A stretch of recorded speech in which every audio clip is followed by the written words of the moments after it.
Waiter coffee দিয়ে গেল। আমরা দুজন কফির কাপে চুমুক দিলাম, আর চোখে তৌহিদ ভাইয়া ও শারমিনের টেবিলের দিকেও তাকালাম।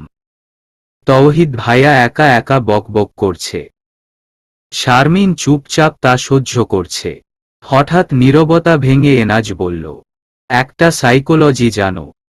আমি মুচকি হেসে তার দিকে তাকিয়ে শান্ত কণ্ঠে জিজ্ঞেস করলাম, কি?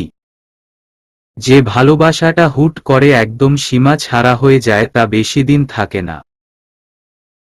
কথাটা শুনে আমি একটু নয় অনেক বেশি অবাক হলাম। আমার কাছে কথাটা ভীষণ ভালো লাগলো। মুখের মধ্যে বিস্ময় রেখেই বললাম, তাই নাকি? এটা তো জানতাম না। হ্যাঁ, এটা সত্যি কথা। আশেপাশের অভিজ্ঞতা থেকে আমি তার প্রমাণও পেয়েছি। কথাটা ভীষণ ভালো লাগলো। আর যে ভালোবাসা হালকা হালকা আসে, আলতো করে গায়ে ছোঁয়া দেয়, আস্তে আস্তে হয়, সেটা অনেক দিন থাকে এবং সব অনুভূতিগুলো আস্তে আস্তে প্রকাশ পায়। আমি মৃদু হেসে তার দিকে তাকালাম। মানুষটার মধ্যে আলাদা একটা ব্যক্তিত্ব আছে। এর সাথে কিছু সময় থাকলেই মনটা নিমিষেই ভালো হয়ে যায়।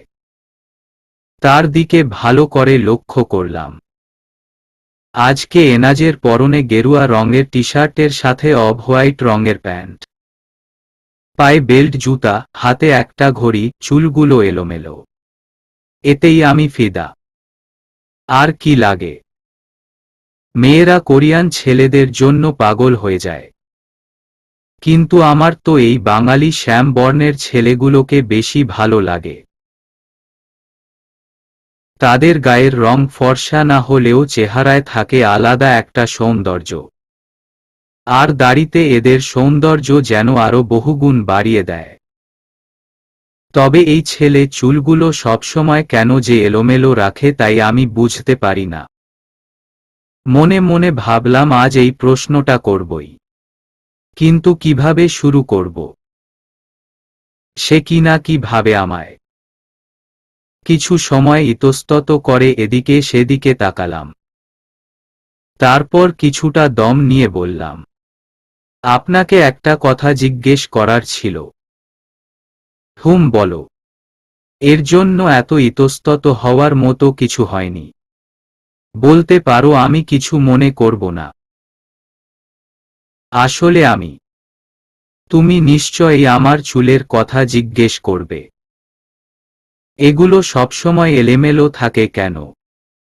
তার কথা শুনে আমি চোখ দুটো রসগোল্লা করে তার দিকে তাকালাম। সে কি করে বুঝতে পারল?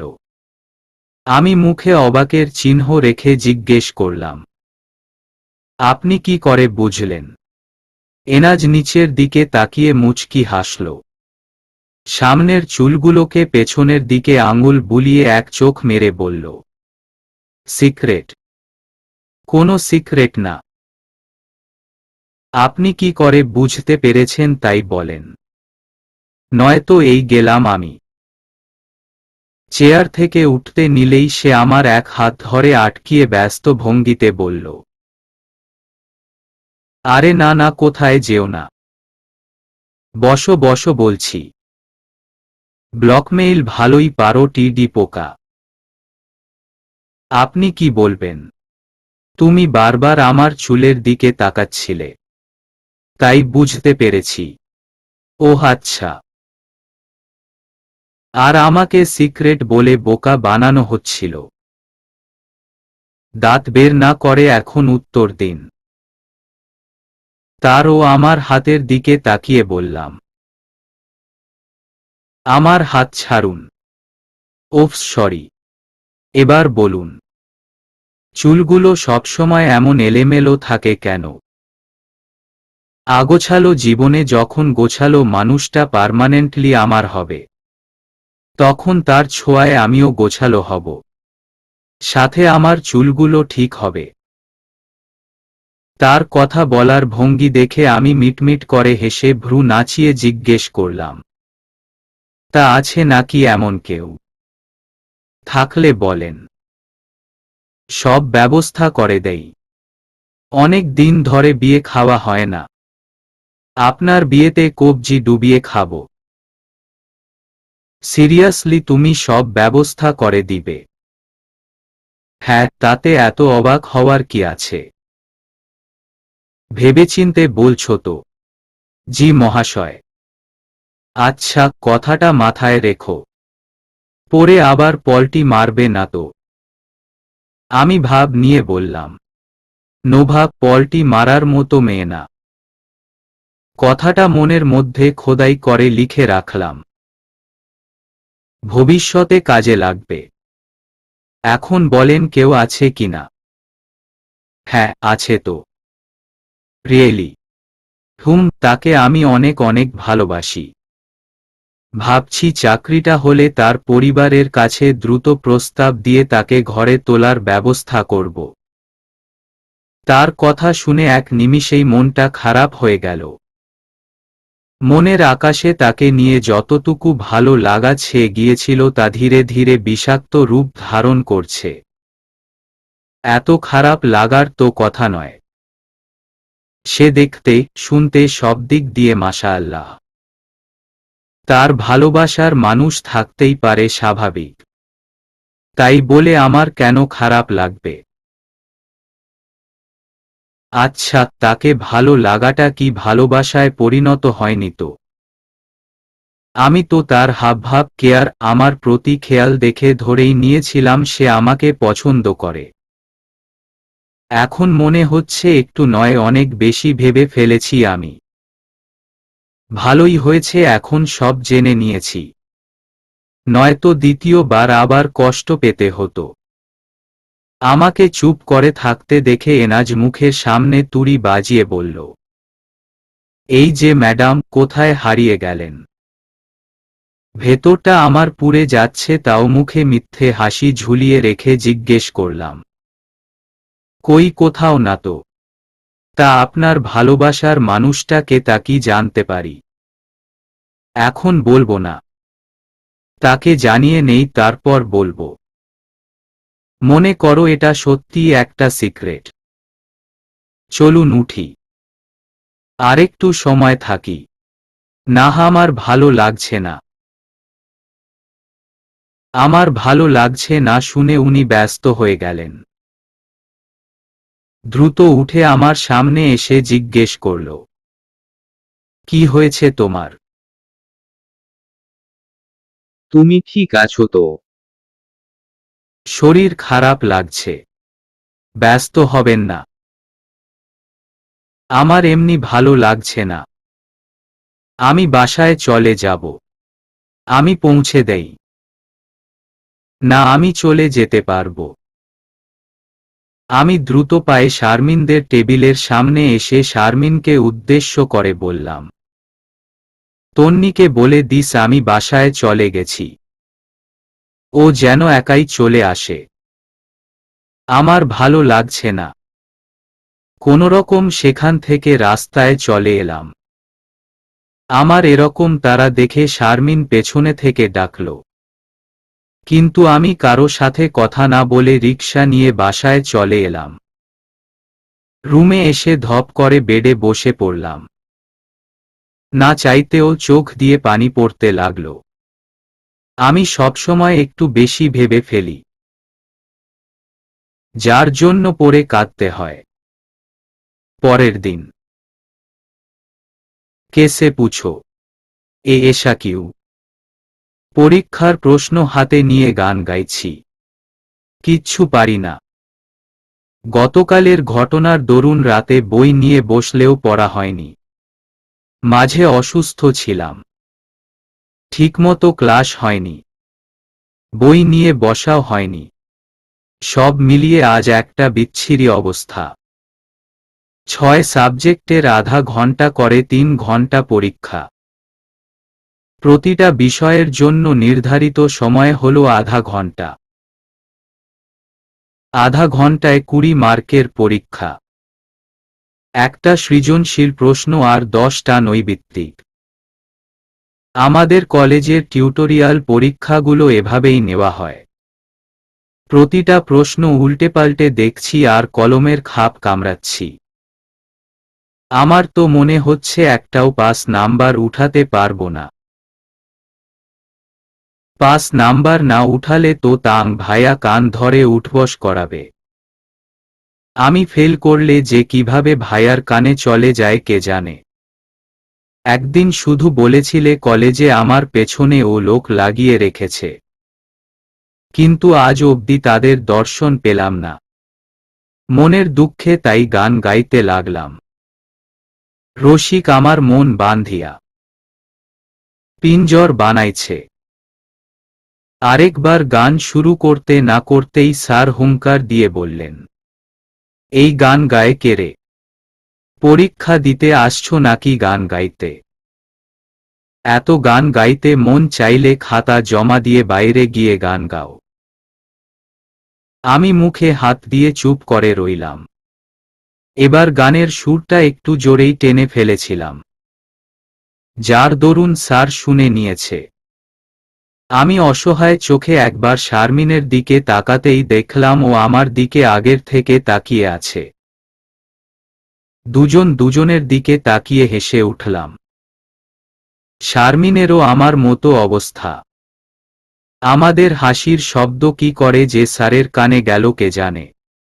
আমাকে ধমকে বলল, এই মেয়ে দাঁত কেলাচ্ছ কেন? পরীক্ষা দিতে এসেছো নাকি রং তামাশা করতে? আরেকবার হাসতে দেখলে খাতা নিয়ে বের করে দিব। সরি স্যার, আমি বুঝতে পারিনি আপনি শুনে যাবেন। তাহলে আরেকটু আস্তে গাইতাম। শেষের কথাগুলো বিড়বিড় করে বলায় স্যার শুনতে পাইনি। শুধু সরি স্যার শুনেছে। আরেকবার ধমকের সুরে বলল, চুপচাপ লেখো। আরেকবার হাসলে কিন্তু খারাপ হয়ে যাবে। কি আর করার, স্যারের ধমক খেয়ে সিধা হয়ে গেলাম। আসলেই তাং ভাইয়া একটা কথা ভুল বলে না। আমি সোজা কথার মানুষ নই। ধাওয়া না খেলে ভালো হই না। আমাকে বকতে দেখে শারমিন মুখ আটকে মিটমিট করে হাসছে। ওর দিকে একটা খায়া ফালামু লুক দিয়ে প্রশ্ন হাতে নিয়ে যা পারি তাই লিখতে লাগলাম। 3 ঘন্টা শেষ হওয়ার আগেই আমি ও শরমিন দুজনেই বের হয়ে গেলাম। শারমিন মুখ টিপে হেসে বলল, কি রে, পরীক্ষা কেমন দিলই? তুই যেমন দিছিস দেখছিস এগুলো কোনো কামকাজ? কেন, কি হয়েছে? সিট উল্টাপাল্টা ফালাইছে। এরা সবসময় এমন করে। ইহা নতুন কিছু নয়। এবার আল্লাহ আল্লাহ করে পাস নাম্বার উঠলেই হয়, নয়তো এবারও ফেল। ইস, শখ কত! যেই পরীক্ষা দিছিস আবার পাশ করার চিন্তা করিস কেমনে? এসব কথা পড়ে তুই কালকে কিছু না বলে এভাবে কফি হাউস থেকে বের হয়ে গেলি কেন? এনাজ ভাইয়া কি কিছু বলছিল? আরে না, সে কি বলবে? তাহলে এভাবে চলে গেলি কেন? এমনি ভালো লাগছিল না। হঠাৎ আমার চোখ গেল নিচের দিকে। আমি শারমিনকে ডেকে বললাম, ওই শারমিন, নিচে দেখ। ওই মেয়েটা তোর ফুফাতো বোন না? হুম। আচ্ছা, তুই একটু দাঁড়া, ওর সাথে আমার কথা আছে। তুই এখানেই দাঁড়াস, কোথাও যাস কিন্তু আবার। জলদি আসিস। শারমিন সিঁড়ি বেয়ে নিচে নেমে গেল। আমি স্টোর রুমের সামনে দিয়ে পায়চারি করতে লাগলাম। মোবাইল হাতে নিয়ে এদিক সেদিকে ঘুরছি। তন্নিদের পরীক্ষা আগামীকাল, তাই আজ ওদের বন্ধ। আমাদের আবার আগামীকাল বন্ধ। দোতলার এই স্টোর রুমে তেমন মানুষ চলাচল করে না। কিরকম ভুতুড়ে পরিবেশ বিরাজ করে। সেটার সামনে দিয়ে যাওয়ার সময় খেয়াল করলাম তালা দেওয়া নেই, কিন্তু আমার জানামতে সবসময় এটা তালা মারাই থাকে। ভেতর থেকে কিরকম শব্দ আসছে। কেউ আলমারি কিংবা শোকেস খুললে যেরকম কেচর কেচর শব্দ হয় অনেকটা সেরকম। কখনো ভেতরে যাওয়া হয়নি। আজ তালা না দেখে ভেতরটা দেখতে খুব ইচ্ছে করল। তাছাড়া শব্দ কিসের সেটা জানতেও মনটা উৎসুক হয়ে গেল। কৌতূহলবশত দরজাটা হালকা ঠেলে ভেতরে উকি দিতেই এক জোড়া বলিষ্ঠ হাত এসে আমাকে ভেতরে টেনে নিয়ে গেল। সাথে দরজাটাও বন্ধ করে দিল। আমি ভয়ে চোখ বন্ধ করে চিৎকার দেওয়ার আগেই সে আমার মুখ চেপে ধরল। চোখে শক্ত করে কাপড় বেঁধে দিয়ে পেছনে থেকে 2 হাতে গলা জড়িয়ে ধরল। আমি আমার 2 হাত দিয়ে তার 2 হাত সরিয়ে দিতে চাইলাম, কিন্তু এত শক্ত করে ধরেছে যে আমার মতো পুচকে মেয়ের ওই বলিষ্ঠ হাত সরানোর শক্তি নেই। আমার ভয় হাত পা কাঁপাকাঁপি শুরু করে দিছে। সাথে ভীষণ অস্বস্তিও লাগছে। কেন যে পাকনামি করে এখানে এলাম। এখন যদি আমাকে মেরে গুম করে দেয়। কিন্তু সে আমাকে পেছনে থেকে জড়িয়ে ধরে কাঁধে মুখ গুজে রেখেছে। আমার হাত পা ভয় জমে গেছে। সে আমার মুখ ছেড়ে দিয়েছে। তবুও আমি চিৎকার করতে পারছি না। মনে হচ্ছে কেউ টুটি চেপে ধরে রেখেছে। হঠাৎ কাঁধে ঠান্ডা স্পর্শ পেতেই চমকে উঠলাম। সে কান্না করছে। কিন্তু কেন? আমি বর্ষর ঢোক গিলে আমতা আমতা করে জিজ্ঞেস করলাম, কে? কে আপনি? আমার গলার স্বর বারবার কেঁপে উঠল। কিন্তু সে আমাকে ছাড়ছে না। অসহ্যকর একটা অবস্থা। পারছি না আমি তাকে জোরে ধাক্কা দিয়ে এখান থেকে চলে যেতে। কান্না থেমে গেলেও সে থেমে থেমে ফোঁপাচ্ছে। চোখটা না বাঁধলে এতক্ষণে তার মুখে জোরে একটা ঘুষি বসিয়ে দিতাম। 3 ঘন্টার বেল পড়ে গেছে। সবাই এখন বেরিয়ে যাবে। কেউ যদি দেখে ফেলে তাহলে তো আরেক সর্বনাশ। রাগে হাত দুটোকে মুঠ করলাম। তাতেও যেন রাগ কমছে না। আমি খামচি দেওয়ার জন্য এক হাত উঠিয়ে তার মুখের সামনে নিতেই সে তার এক হাত দিয়ে আমার 2 হাত পেছনে মুচড়ে ধরল। আরেক হাতে আমার কোমর জড়িয়ে ধরল। আমি এবার বেশ ঝাঝালো কণ্ঠেও বললাম, কি অসভ্যতামি শুরু করেছেন? ছাড়ুন আমাকে, নয়তো আমি চেঁচিয়ে সারা কলেজের মানুষ এক করে ফেলব। ইডিয়ট, আমার কোমর ছাড়েন। নোংরামি করার জায়গা পান না। একটা মেয়েকে একা পেয়ে সুযোগের সদ্ব্যবহার করছেন। পরিবার থেকে কি এই শিক্ষা পেয়েছেন? ভেবেছিলাম এসব বললে রেগে ছেড়ে দিবে, কিন্তু আমি হতাশ। সে এখনো পূর্বের ন্যায় আমাকে ধরে রেখেছে। আমার হাতের কবজির হাড্ডি বোধহয় এই ভাঙল। এত শক্ত করে কেউ ধরে। সে একটা শব্দও করল না। আমি আবারও তার হাত থেকে ছুটার জন্য মোচড়ামুচড়ি করতে লাগলাম। তাকে থ্রেট দিতে লাগলাম, দেখুন, আমাকে ছেড়ে দিন, নয়তো সত্যি খারাপ হয়ে যাবে। বোবা নাকি? কথা বলতে পারেন না? আচ্ছা বুঝলাম, কথা বলতে পারেন না। তার সাথে কি কানে কালাও? আমার কথা কি শুনতেও পারছেন না? আচ্ছা জ্বালাতো। আমার হাত ছাড়ুন, ব্যথা পাচ্ছি তো। সারের মতো শক্ত হাড্ডি। আমার হাতের কচি হাড্ডিগুলোকে ভেঙেই ফেলবে। ও আল্লাহ, কোথায় তুমি? এই বেডার হাত থেকে বাঁচাও আমায়। I am sorry Rai. I am really sorry. আমাকে আরেকটা সুযোগ দাও প্লিজ। তার কণ্ঠস্বর শুনে আমি স্তব্ধ হয়ে গেলাম। মোচড়ামুচড়ি থামিয়ে চুপ করে দাঁড়িয়ে রইলাম। তার মানে এতক্ষণ ধরে আমি তার কাছে আছি। হুট করে সারা শরীর রাগে রি রি করতে লাগল। হাত দুটোকে আচমকা তার থেকে ঝাড়া মেরে ছাড়িয়ে নিলাম। মানুষ মাত্রাতিরিক্ত রাগলে তার শরীরে এমনি আলাদা শক্তি চলে আসে। আমারও তার বিপরীত হয়নি। এতক্ষণ তার শক্তির সাথে পারছিলাম না, আর এখন এক ঝাড়ায় নিজেকে তার থেকে ছাড়িয়ে নিয়েছি। একটানে চোখের কাপড়টা সরিয়ে দেখলাম সে কান্না চোখে আমার দিকে অসহায় দৃষ্টিতে তাকিয়ে আছে। আপনার সাহস কি করে হয় আমাকে স্পর্শ করার? রাই, আমার কথাটা শুনো। থামুন মিস্টার রোশান দেওয়ান। কিছু বলার অধিকার আপনার নেই। আপনি তা বহু আগে তা নিজে নষ্ট করে ফেলেছেন। আচ্ছা, আপনার কি লজ্জা করে না? কোনো মুখে আমার সামনে দাঁড়িয়ে আছেন। ও আমি তো ভুলেই গিয়েছিলাম আপনাদের দেওয়ান বাড়ির ছেলেদের আবার লজ্জাশ্রম এমনি কম। কথার বেলায় ঠিকই খই ফুটে, কিন্তু কাজের বেলায় ঠনঠনাঠন ঘণ্টা। আমি চিন্তা করছি মানুষ কতটা বেহায়া হলে আবার ফিরে আসে। রাই, একবার আমাকে একটু বলার সুযোগ দাও। প্লিজ একবার আমার কথাটা শুনো। আমি তোমায় ভুল বুঝেছিলাম।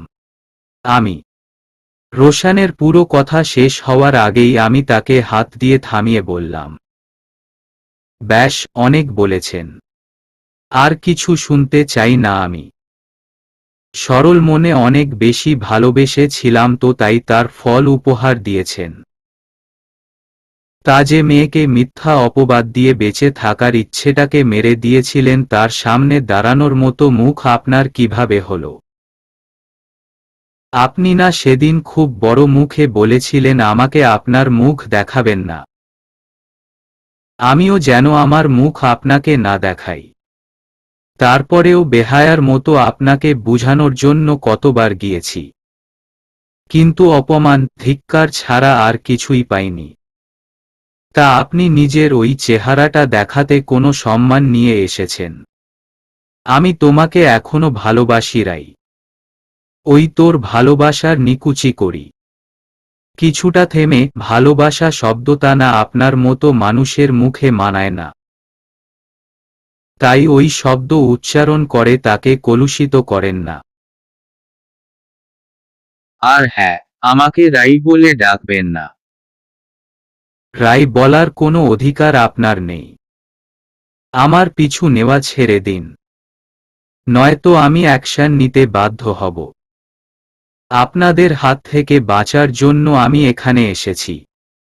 দয়া করে আমাকে আমার মতো থাকতে দিন। আমি সব ভুলে নতুন জীবন শুরু করেছি, যার মধ্যে পুরনো কোনো আবর্জনা আমি দেখতে চাই না। যদি আবর্জনা এসে আমার জীবনে জুটে তাহলে তাকে ড্রেনে ছুঁড়ে ফেলতে দ্বিতীয়বার ভাবব না। Mind it. আমি ভুল ছিলাম রাই। আমাকে ভুল বোঝানো হয়েছিল। আমাকে প্লিজ মাফ করে দাও। তোমাকে আমি ঠিক কোথায় কোথায় খুঁজেছি তা তোমার ধারণাও নেই। পাগলের মতো তোমায় হন্যি হয়ে খুঁজেছি, কিন্তু কোথাও তোমায় পাইনি। হয়েছে, আর সাধু সাজতেন হবে না মিস্টার রোশান। আপনাদের মতো মানুষকে আমি হারে হারে চিনে ফেলেছি। আপনাদের মতো মানুষদের মাফ হয় না। আসলে মন থেকে মাফ নামক শব্দটা আসেই না। যা করেছেন আমার সাথে তাতে আমি কখনো মাফ করব না। একবার মাফ করলে যে দ্বিতীয়বার আমার সাথে এমন করবেন না তার গ্যারান্টি কি? রোশান আমার পায়ের সামনে হাঁটু মুড়ে বসে হাত দুটো জোর করে কাঁদতে কাঁদতে বলল, আমি জানি যা করেছি তা কখনো মাফ করার যোগ্য নয়, কিন্তু তবুও বলবো মাফ করে দিও। সেদিন আমি আপনার সামনে হাঁটু মুড়ে বসে এভাবেই কাকুতিমিনতি করেছিলাম, কিন্তু আপনি আমার ভালোবাসাকে লাথি মেরে আমার গায়ে মিথ্যে অপবাদ ঢেলে নিজে গা সারা হয়ে হাসতে হাসতে চলে গিয়েছিলেন। কি মনে পড়ে কিছু? 2 বছর আগের সেই বিষাক্ত অতীত আপনার কি করে মনে পড়বে? সেগুলো তো আমাকে কুরে কুরে খায়। আমি না সপ্তাহে সপ্তাহে বয়ফ্রেন্ড পাল্টাই, আমার কোনো মানসম্মান নেই, নিজেকে কিছুদিন পর নিলামে উঠাবো, নিজের শরীর দেখিয়ে ছেলেদের আকর্ষণ করি, এমনকি পতিতাদের সাথেও আমায় তুলনা করতে দ্বিধা করেননি। আমার মতো মেয়ে আপনার ভালোবাসার যোগ্য নয়। তার থেকে প্রস্টিটিউট মেয়েদের ভালোবাসলে আপনি ভালো করতেন। চোখ দিয়ে টপ টপ করে পানি পড়ছে। তবুও আমি থেমে নেই। আজ তাকে সব প্রশ্নের উত্তর দিতে হবে। কেন আমার জীবনটা নিয়ে খেলল সে? কিছু সময় থেমে আবার বললাম, আমার সাথে ভালোবাসার মিথ্যে অভিনয় করেছেন। বাজি ধরে প্রেম করতে এসেছিলেন। বলুন কোনটা মাফ করব? সারা কলেজের স্টুডেন্টের সামনে আমাকে এই মিথ্যে অপবাদগুলো দিয়েছেন। একজন বাবার কাছে তার মেয়ের মানহানি যে কতটা কষ্টকর তা কি আপনি জানেন? আমার বাবা মা তুলে কথা বলতেও দ্বিধা করেননি। আপনারা তো বাংলা সিনেমাকেও হার মানিয়ে দিয়েছেন। এগুলো সবসময় আগে বাংলা মুভিতে দেখেছি, কিন্তু কে জানতো আমার সাথে যা তাই হবে। সেদিন যখন প্রিন্সিপালের রুমে আমার বাবা সবার কাছে বলেছিল এগুলো মিথ্যে, ক্ষমতার দাপটে সেই মিথ্যেগুলোই সত্য হয়ে গিয়েছিল।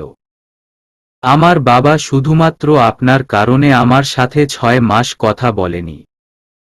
বাবার আদুরে মেয়ে হয়েও বাবার সাথে কথা বলতে পারিনি 6 মাস। মানুষের কত কটু কথা সহ্য করতে হয়েছে। এক পাতা হাই পাওয়ারের ঘুমের ঔষধ খেয়েও সেদিন বেঁচে গিয়েছিলাম ভাগ্যের জোরে। আরেক দিন হাত রগ কাটতে গেলে তাং ভাইয়া দেখে ফেলে, নয়তো এই নোভার কোনো অস্তিত্ব এই পৃথিবীতে থাকত না। বলুন না কোনগুলো মাফ করব? আদৌ কি আপনি ক্ষমা পাওয়ার যোগ্য? চিৎকার করে কাঁদতে ইচ্ছে করছে। আমি ঠিক কি করে এসব সহ্য করে বেঁচে আছি তা আমিই জানি। আমার জীবনে তখনকার অবস্থাটা সিনেমাকেও হার মানিয়ে ফেলেছিল। গ্রাম এলাকার মানুষ এমনি তিলকে তাল বানাতে খুব পারদর্শী। তারা এই ঘটনাকে কেন্দ্র করে আমাকে যা নয় তাই শুনিয়েছে। আব্বু লজ্জায় বাড়ির বাইরে বের হতে পারত না, যার কারণে নবাবগঞ্জ থেকে বাসায় আসতে চাইত না। আম্মু স্কুলে গেলে তাকে একজন এক এক কথা জিজ্ঞেস করত, পিঞ্চ মেরে কথা শোনাত।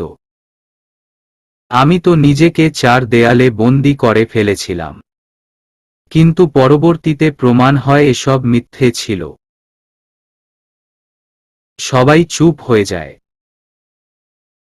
কিন্তু তবুও একবার যে মেয়ের শরীরে কলঙ্কের দাগ লেগে যায় সেটা মিথ্যে হলেও সারাজীবন তার শরীরে লেপ্টেই থাকে।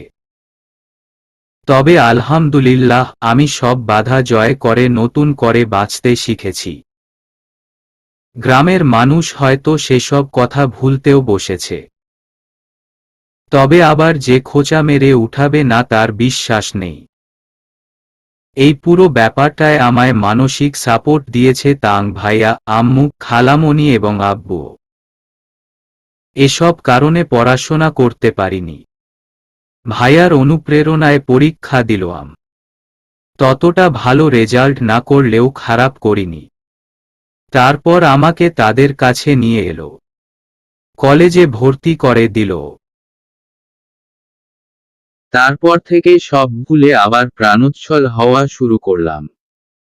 কিন্তু কে জানতো এই রোশান যে আবার আমার কাছে ফিরে আসবে। তাচ্ছিল্যে হেসে তাকে জিজ্ঞেস করলাম, তা আপনার যারা কি আপনাকে ছেড়ে দিয়েছে নাকি? যার জন্য এত কিছু করলেন, সে আপনাকে ছেড়ে দিল? আহারে, খুব খারাপ লাগছে। রাই, আমাকে কিছু বলতে দাও। হুস, কোনো কথা নয়। যা বলার তা তো আগেই বলে দিয়েছেন। এখন আর কিছু বলতে হবে না। আমাকে আরেক দিন ফলো করলে আমি আপনাকে ভাইয়ার হাতে মার খাওয়াবো। ভাইয়া যদি জানে আপনি এখানে এসেছেন তাহলে আপনাকে জানেই মেরে ফেলবে। তাই আমার থেকে দূরত্ব বজায় রাখুন। আমার জীবন থেকে কেউ চলে গেলে তাকে দ্বিতীয়বার ফিরে আসতে দেয় না। আপনার মতো বেঈমান মানুষকে তো আরো আগে নয়। আমার সহজ সরল মনের প্রশ্রয় নিয়ে আপনি আমাকে মিথ্যে অপবাদ দিয়েছেন। আমার সাথে বিশ্বাসঘাতকতা করেছেন। আমি কখনো কল্পনায়ও ভাবিনি রোশান আমার সাথে এমন কিছু করবে। আপনাকে ভালোবাসার বিনিময়টা খুব সুন্দর করে ফেরত দিয়েছেন। আমি সত্যি ধন্য এমন একজনকে ভালোবেসে।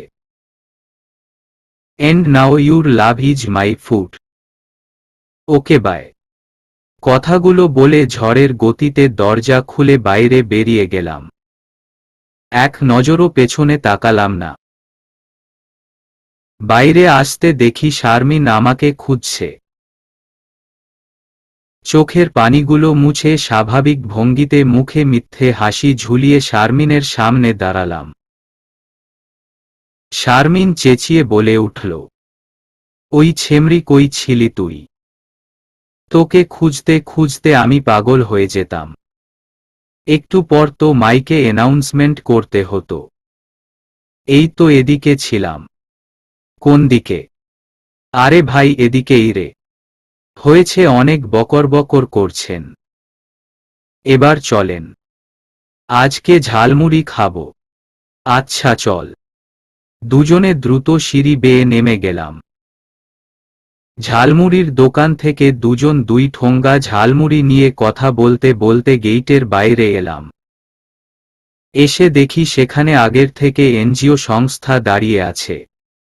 পুরোপুরি দাঁড়িয়ে বলা যায় না। বাইকের সাথে হেলান দিয়ে মোবাইল গুতাচ্ছে।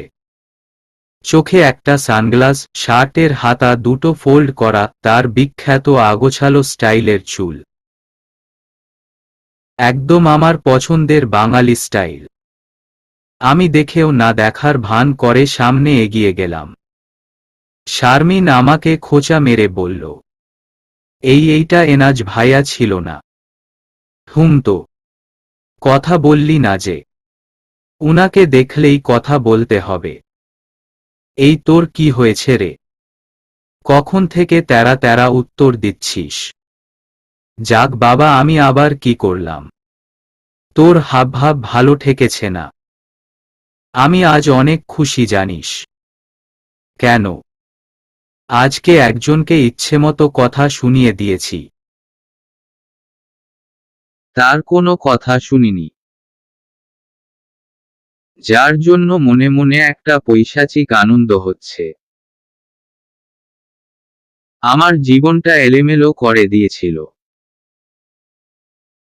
মিথ্যা অপবাদ দিয়েছিল। সেগুলো চাইলেও আমি ভুলতে পারবো না। কিন্তু যে কথা শুনিয়েছি তাতে একটু হলেও মনের জ্বালা মিটবে। এই তুই কি বলছিস? আমি তো আগামাথা কিছুই বুঝতে পারছি না। তোর আর বুঝতে হবে না।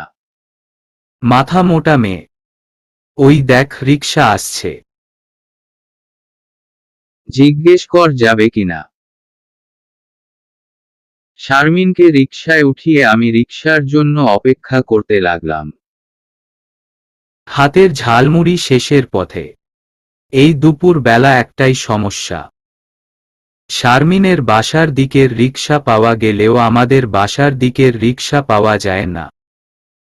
হঠাৎ আমার সামনে একটা বাইক থামল। এই যে মিস টি পোকা। আপনার জন্য অপেক্ষা করতে করতে আমার পা ব্যথা হয়ে গেল। আর টি পোকা আমাকে দেখেও লাফিয়ে লাফিয়ে এদিকে চলে এসেছে। আমি কাউকে অপেক্ষা করতে বলিনি। তুমি বলনি ঠিক আছে, কিন্তু তোমার ভাই বলেছে তোমাকে নিয়ে যেতে। গত আধা ঘন্টা ধরে গেইটের সামনে বাইক নিয়ে দাঁড়িয়ে আছি। দাঁড়িয়ে আছেন কেন? চলে যেতেন। তাং তোমায় বাসায় পৌঁছে দিতে বলছে। আর আমি আমার বন্ধুর কথা শুনব না? এটা কখনো হয় না। জলদি চলো। এসেছে ভালোবাসা দেখাতে। একটুও যাব না আপনার সাথে। আমি কে যে আপনার সাথে যাব? যান, গিয়ে নিজের ভালোবাসার মানুষের কাছে যান। এখন আমার প্রতি দরদ দেখানো হচ্ছে। মনে মনে কথাগুলো বলে একটা ভেঙচি কাটলাম। তারপর কঠিন গলায় বললাম, আমি চলে যেতে পারবো। আপনি চলে যান। দেখো, আমায় রাগিও না, নয়তো সবার সামনে ঠাটিয়ে এক থাপ্পড় মেরে বসব। ইস, আমি বুঝি ছেড়ে দিব? তুমিও আমাকে মারবে? আমি কখন বললাম মারব? এই যে বললে আমি বুঝি ছেড়ে দিব, এর মানে কি দাঁড়ায় আমি আপনাকে মারব? হ্যাঁ, তাই তো। জি না, আমি দুষ্ট হতে পারি, তবে বেয়াদব নই। বুঝলাম। জলদি এবার বাইকে উঠো। আমি আপনার সাথে যাব না। কেন, কি হয়েছে? আমি কি করছি? কিছুই করেননি। এত তেড়ামি করছো কেন?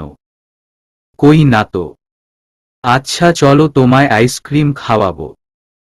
সত্যি? সত্যি। তাহলে যেতে রাজি আছি। আইসক্রিম হলো আমার আরেক দুর্বলতা। আমি যত রাগ করি না কেন, এর কথা বললে আমিও আইসক্রিমের মতো ঠান্ডা হয়ে যাই।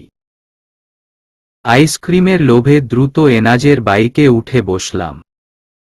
এর সাথে যে আমি কথা বলবো না বলে পণ করেছিলাম তাও ভুলে গেলাম। আমি তার পেছনে বসে কাঁধে এক হাত রাখতেই সে মুচকি হেসে বাইক চালু করল।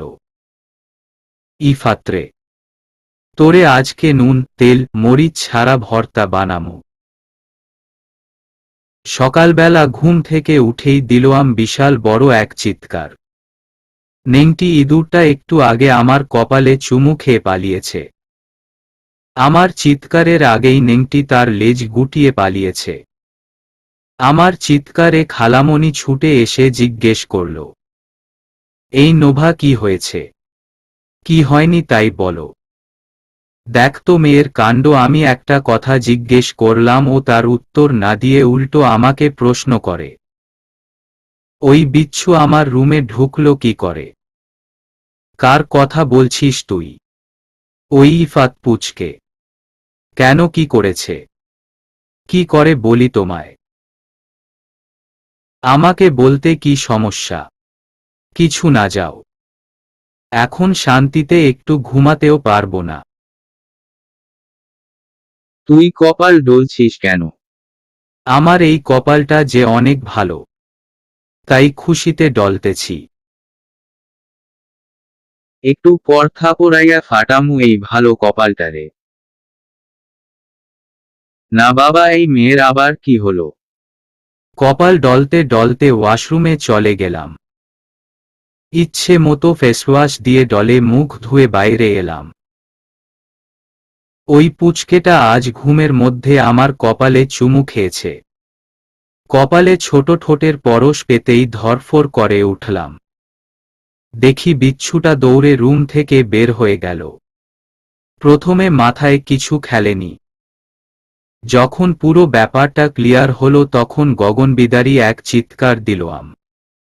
খালামণিকে কি করে এসব কথা বলি? আমার নিজের কাছেই তো কেমন জানি লাগছে, তাই কথাটা এড়িয়ে গেলাম। আমি ওয়াশরুম থেকে বের হয়ে শুনতে পেলাম খালামণি তাং ভাইয়াকে বলছে, এই তাং, দেখ তো তোর বোনের কি হলো। আমি তো বাবা তোদের হাবভাব কিছুই বুঝি না। চিৎকার দিয়ে সারা বাড়ি এক করে ফেলল। আর জিজ্ঞেস করাই বলে কিছু হয়নি। তুই গিয়ে একটু দেখ। খালামণি জোরে জোরে কথা বলায় আমার রুম থেকেও কথাগুলো শোনা গেল। আমি তোয়ালে দিয়ে মুখ মুছে মাথায় হালকা করে চিরুনি চালালাম। তারপর মাথায় ওড়না দিয়ে ঘোমটা টেনে রওনা দিলাম ইফাতের ফ্ল্যাটের উদ্দেশ্য। আজ একটা হেস্তনেস্ত করেই ছাড়ব। 2 বার কলিং বেল বাজানোর পর সিফাত দরজা খুলল। আমাকে দেখে চোখ দুটো বড় বড় করে মুখে হাত দিয়ে বলল, আরে ভাবিজি তুমি, এত ঢং করতে হইব না, সামনের থেকে সর। আমারে একটা চিমটি মারো। আমার তো বিশ্বাস হচ্ছে না তুমি এখানে। ট্যারিতো, এই একদম সামনে আসবা না। আমি কোনো দুষ্টুমি করিনি। তোমায় ভালো করে জিজ্ঞেস করছি। তোর আম্মু কই রে? কিচেনে। এই অবস্থায় কিচেনে কি করে? রান্না করতাছে। কাজের বুয়া কই? সে আজকে আসবে না, তাই আম্মু রান্না করতাছে। তোর দাদি কই? সে থাকতে তোর আম্মু এই অবস্থায় রান্না করে কেন? ওই বুড়ির কথা বইল না, সেই তো আম্মুরে রান্না করতে বলল। তোর বিচ্ছু ভাই কোথায়? একটু আগে কই থিকা আইসা দরজা আটকাইয়া বইসা রইছে। ওর ব্যবস্থা পরে করতাছি। আগে তোর আম্মুর কাছে যেয়ে নেই। সামনের থেকে কি সরবি, নাকি এমনি দাঁড়ায় থাকবি? হুম, আসো আসো। কতদিন পর আমার ভাবির আগমন ঘটল আমাদের বাসায়। আবার পাকনা পাকনা কথা। ঠোঁট কামড়ে রাগী ভঙ্গিতে সিফাতের দিকে তেড়ে যেতেই সিফাত ওর দাদার রুমে দৌড় দিল। আমি দরজা আটকে কিচেনে চলে গেলাম। গিয়ে দেখি ইফাতের আম্মু ভাতের মার ঝরানোর জন্য সবেমাত্র পাতিলে হাত দিবে। আমি দৌড়ে গিয়ে চেঁচিয়ে বললাম, আরে আরে আন্টি, করছেন কি? পাগল হয়ে গেছেন? এই শরীর নিয়ে আপনি ভাতের মার ঝরাতে যাচ্ছেন? সরেন, আমি করতেছি। নোভা, আমি পারব। কোনো কথা বলেন না তো। গিয়ে ওই টুলে বসেন। তার কোনো কথা না শুনে তাকে জোর করে টুলে বসিয়ে দিলাম। বিশাল বড় একটা পাতিল। প্রেগন্যান্ট অবস্থায় উনি এটাকে উঠাবেন, আমি তো চিন্তা করতে গিয়েই মাথা হ্যাং হয়ে যাচ্ছে। উনার শাশুড়িটা কিরকম জানি। এই অবস্থায় কেউ কি এসব কাজ করে? তাকে এখন ফুল বেড রেস্টে থাকতে হবে। তা না করে বেচারিকে দিয়ে রান্না করাচ্ছে। আল্লাহ না করুক কোনো দুর্ঘটনা যদি ঘটে যায়। আমি ভাতের মার ঝরাতে দিয়ে তাকে জিজ্ঞেস করলাম, আন্টি কি রান্না করবেন আজ? এই তো 2 বেলার রান্না একসাথে করে রাখছি। আলু দিয়ে করলা ভাজি, ডাল, ভাত আর চিংড়ি মাছ ভুনা। রাতের জন্য রুটি বানিয়ে নিব। ইয়াম্মি, খুব মজাদার খাবার। তা তুমি কি মনে করে আজ আমাদের বাসায় কেন আসতে পারি না? না না, আমি তা বলিনি। দেখতে এলাম আমার শাশুড়ি আম্মা কেমন আছে। পড়াশোনার চাপে তো একটু আশাও হয় না। তার মধ্যে যে অসুস্থ হয়েছিলাম। আর শাশুড়ি আম্মা শরীরটা ভালো যাচ্ছে না গো। রাতে বাজে স্বপ্ন দেখি। দোয়া করো আমার জন্য। আমার মনে হয় এবার বোধহয় আমি বাঁচব না। কথাগুলো বলতে বলতে উনি আঁচলে মুখ গুজে কান্না করতে লাগলেন। আমি সামনে গিয়ে তার চোখের পানি মুছিয়ে দিয়ে হাত দুটোকে শক্ত করে ধরে সাহস জুগানোর জন্য বললাম, কি বাচ্চা মানুষের মতো কান্না করছেন বলেন তো? আপনার কিচ্ছু হবে না। আল্লাহ আছে তো আপনার সাথে। একদম কান্না করবেন না, তাহলে কিন্তু আমাদের বোনও রাগ করবে। সব ঠিক হয়ে যাবে। তাই যেন হয়। ভাজির কড়াই কোথায়? কেন, কি করবে? কোনো কথা বলবেন না তো। চুপ করে এখানে বসে থাকেন। বাকি যা রান্না আছে তা আমি করব। আরে না না, তোমার কিছু করতে হবে না। আমি করতে পারব। একদম চুপ করে থাকুন। আমি কি আপনাকে জিজ্ঞেস করেছি কে রান্না করবে? এত চিন্তা করার কিছু নেই। আমার রান্না এতটা খারাপ নয় যে মুখে দিতে পারবেন না। বেশ ভালো রান্না করি আমি।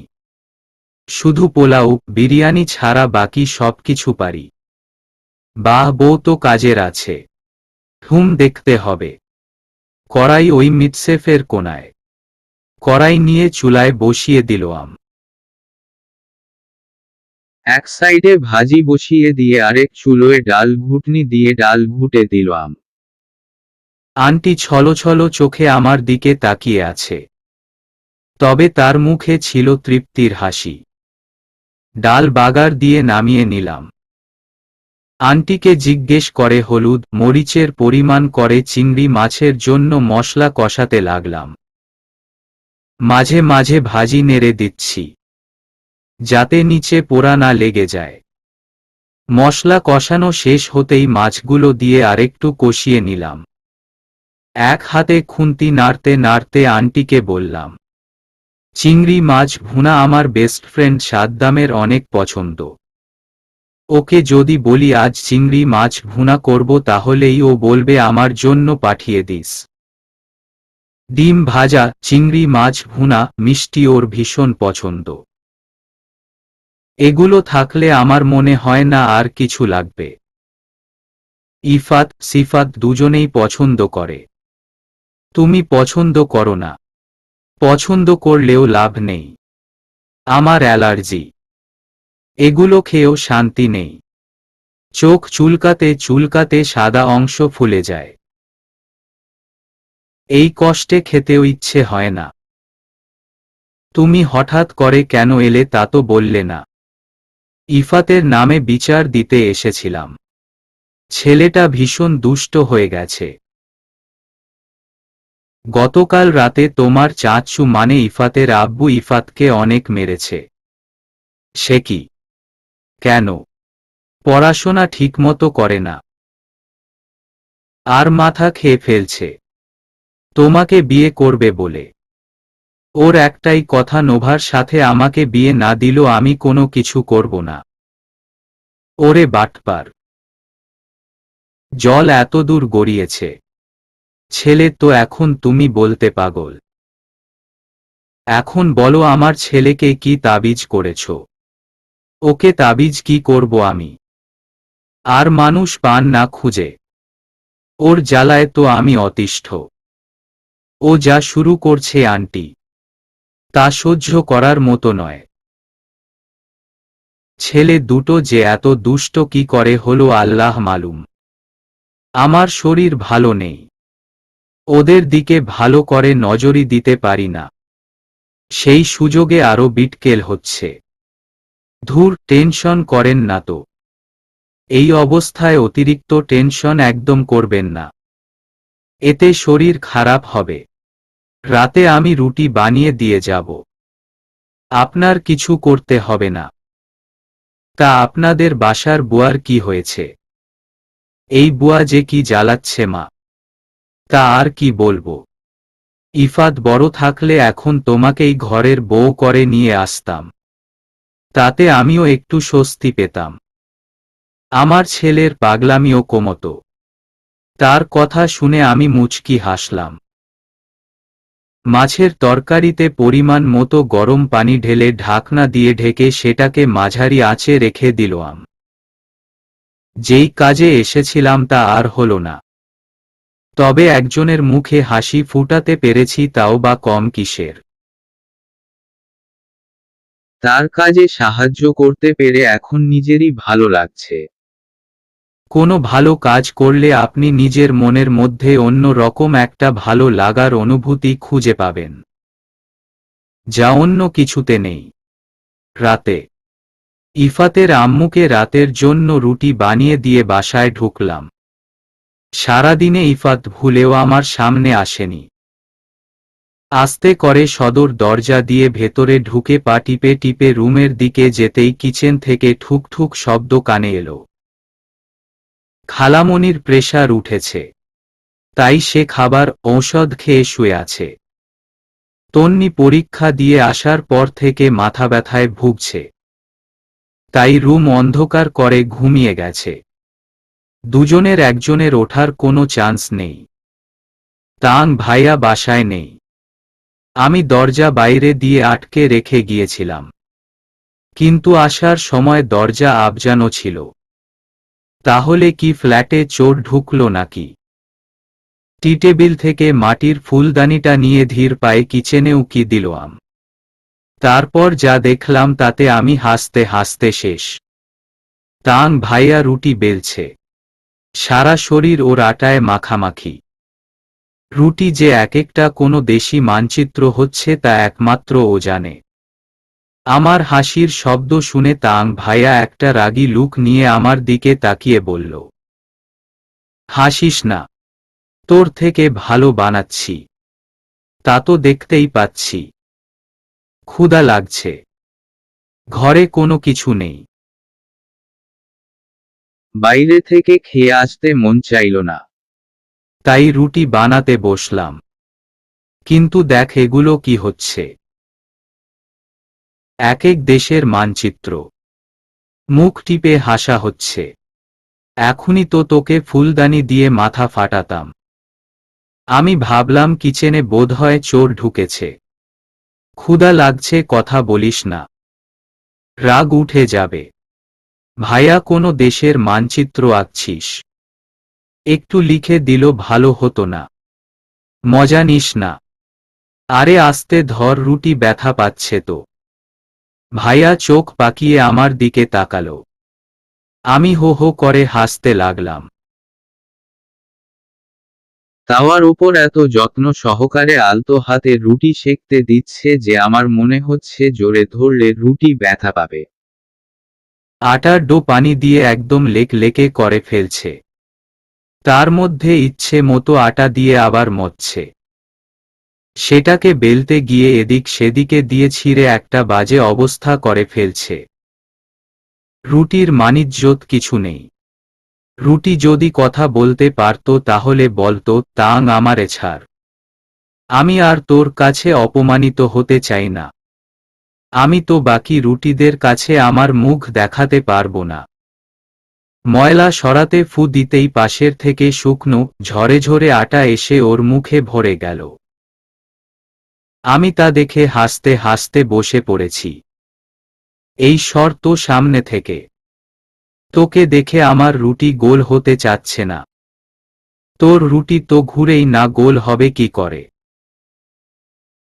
আর এগুলোকে রুটি বলে রুটির মানসম্মান খাস না। আমি যা পারছি তাই করছি। কারো জন্য বসে তো রইনি। সর, আমি বানিয়ে দেই। একটুও না। যা ভাগ। আমি পারি। কোনো ঘোড়ার আন্ডা পারো তা তো দেখতেই পাচ্ছি। এর জন্য বলে কারো উপকার করতে নেই। আমিও রুটি বানিয়ে দেখিয়ে দিব। আমি কোনো কাজে কম নয়। ঠনঠনাঠন ঘণ্টা। ভাইয়া আরেকবার চোখ পাকিয়ে তাকিয়ে নিজের কাজে মনোযোগ দিল। আমি মিটমিট করে হেসে তা জহুরির চোখ পর্যবেক্ষণ করছি।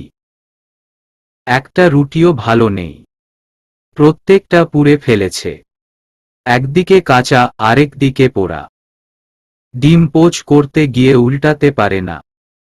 আমি বলেছিলাম উল্টে দেই, কিন্তু সে খুন্তি দেয়নি। পাকনামি করে উল্টাতে গিয়ে ডিম ছুটিয়ে কুসুম ফাটিয়ে তেলটা বাজিয়ে ফেলছে। তেলর ছিটাও হাতে লাগছে। আমি সামনে এগিয়ে যাইনি। বুঝুক মজা। বেশি পাকনাদের এমনি হওয়া উচিত। অবশেষে আধা ঘন্টা যুদ্ধ করে তাং ভাইয়া সফল হল। যাক বাবা, শেষ হল। তৃতীয় বিশ্বযুদ্ধ। দেখছিস আমিও পারি।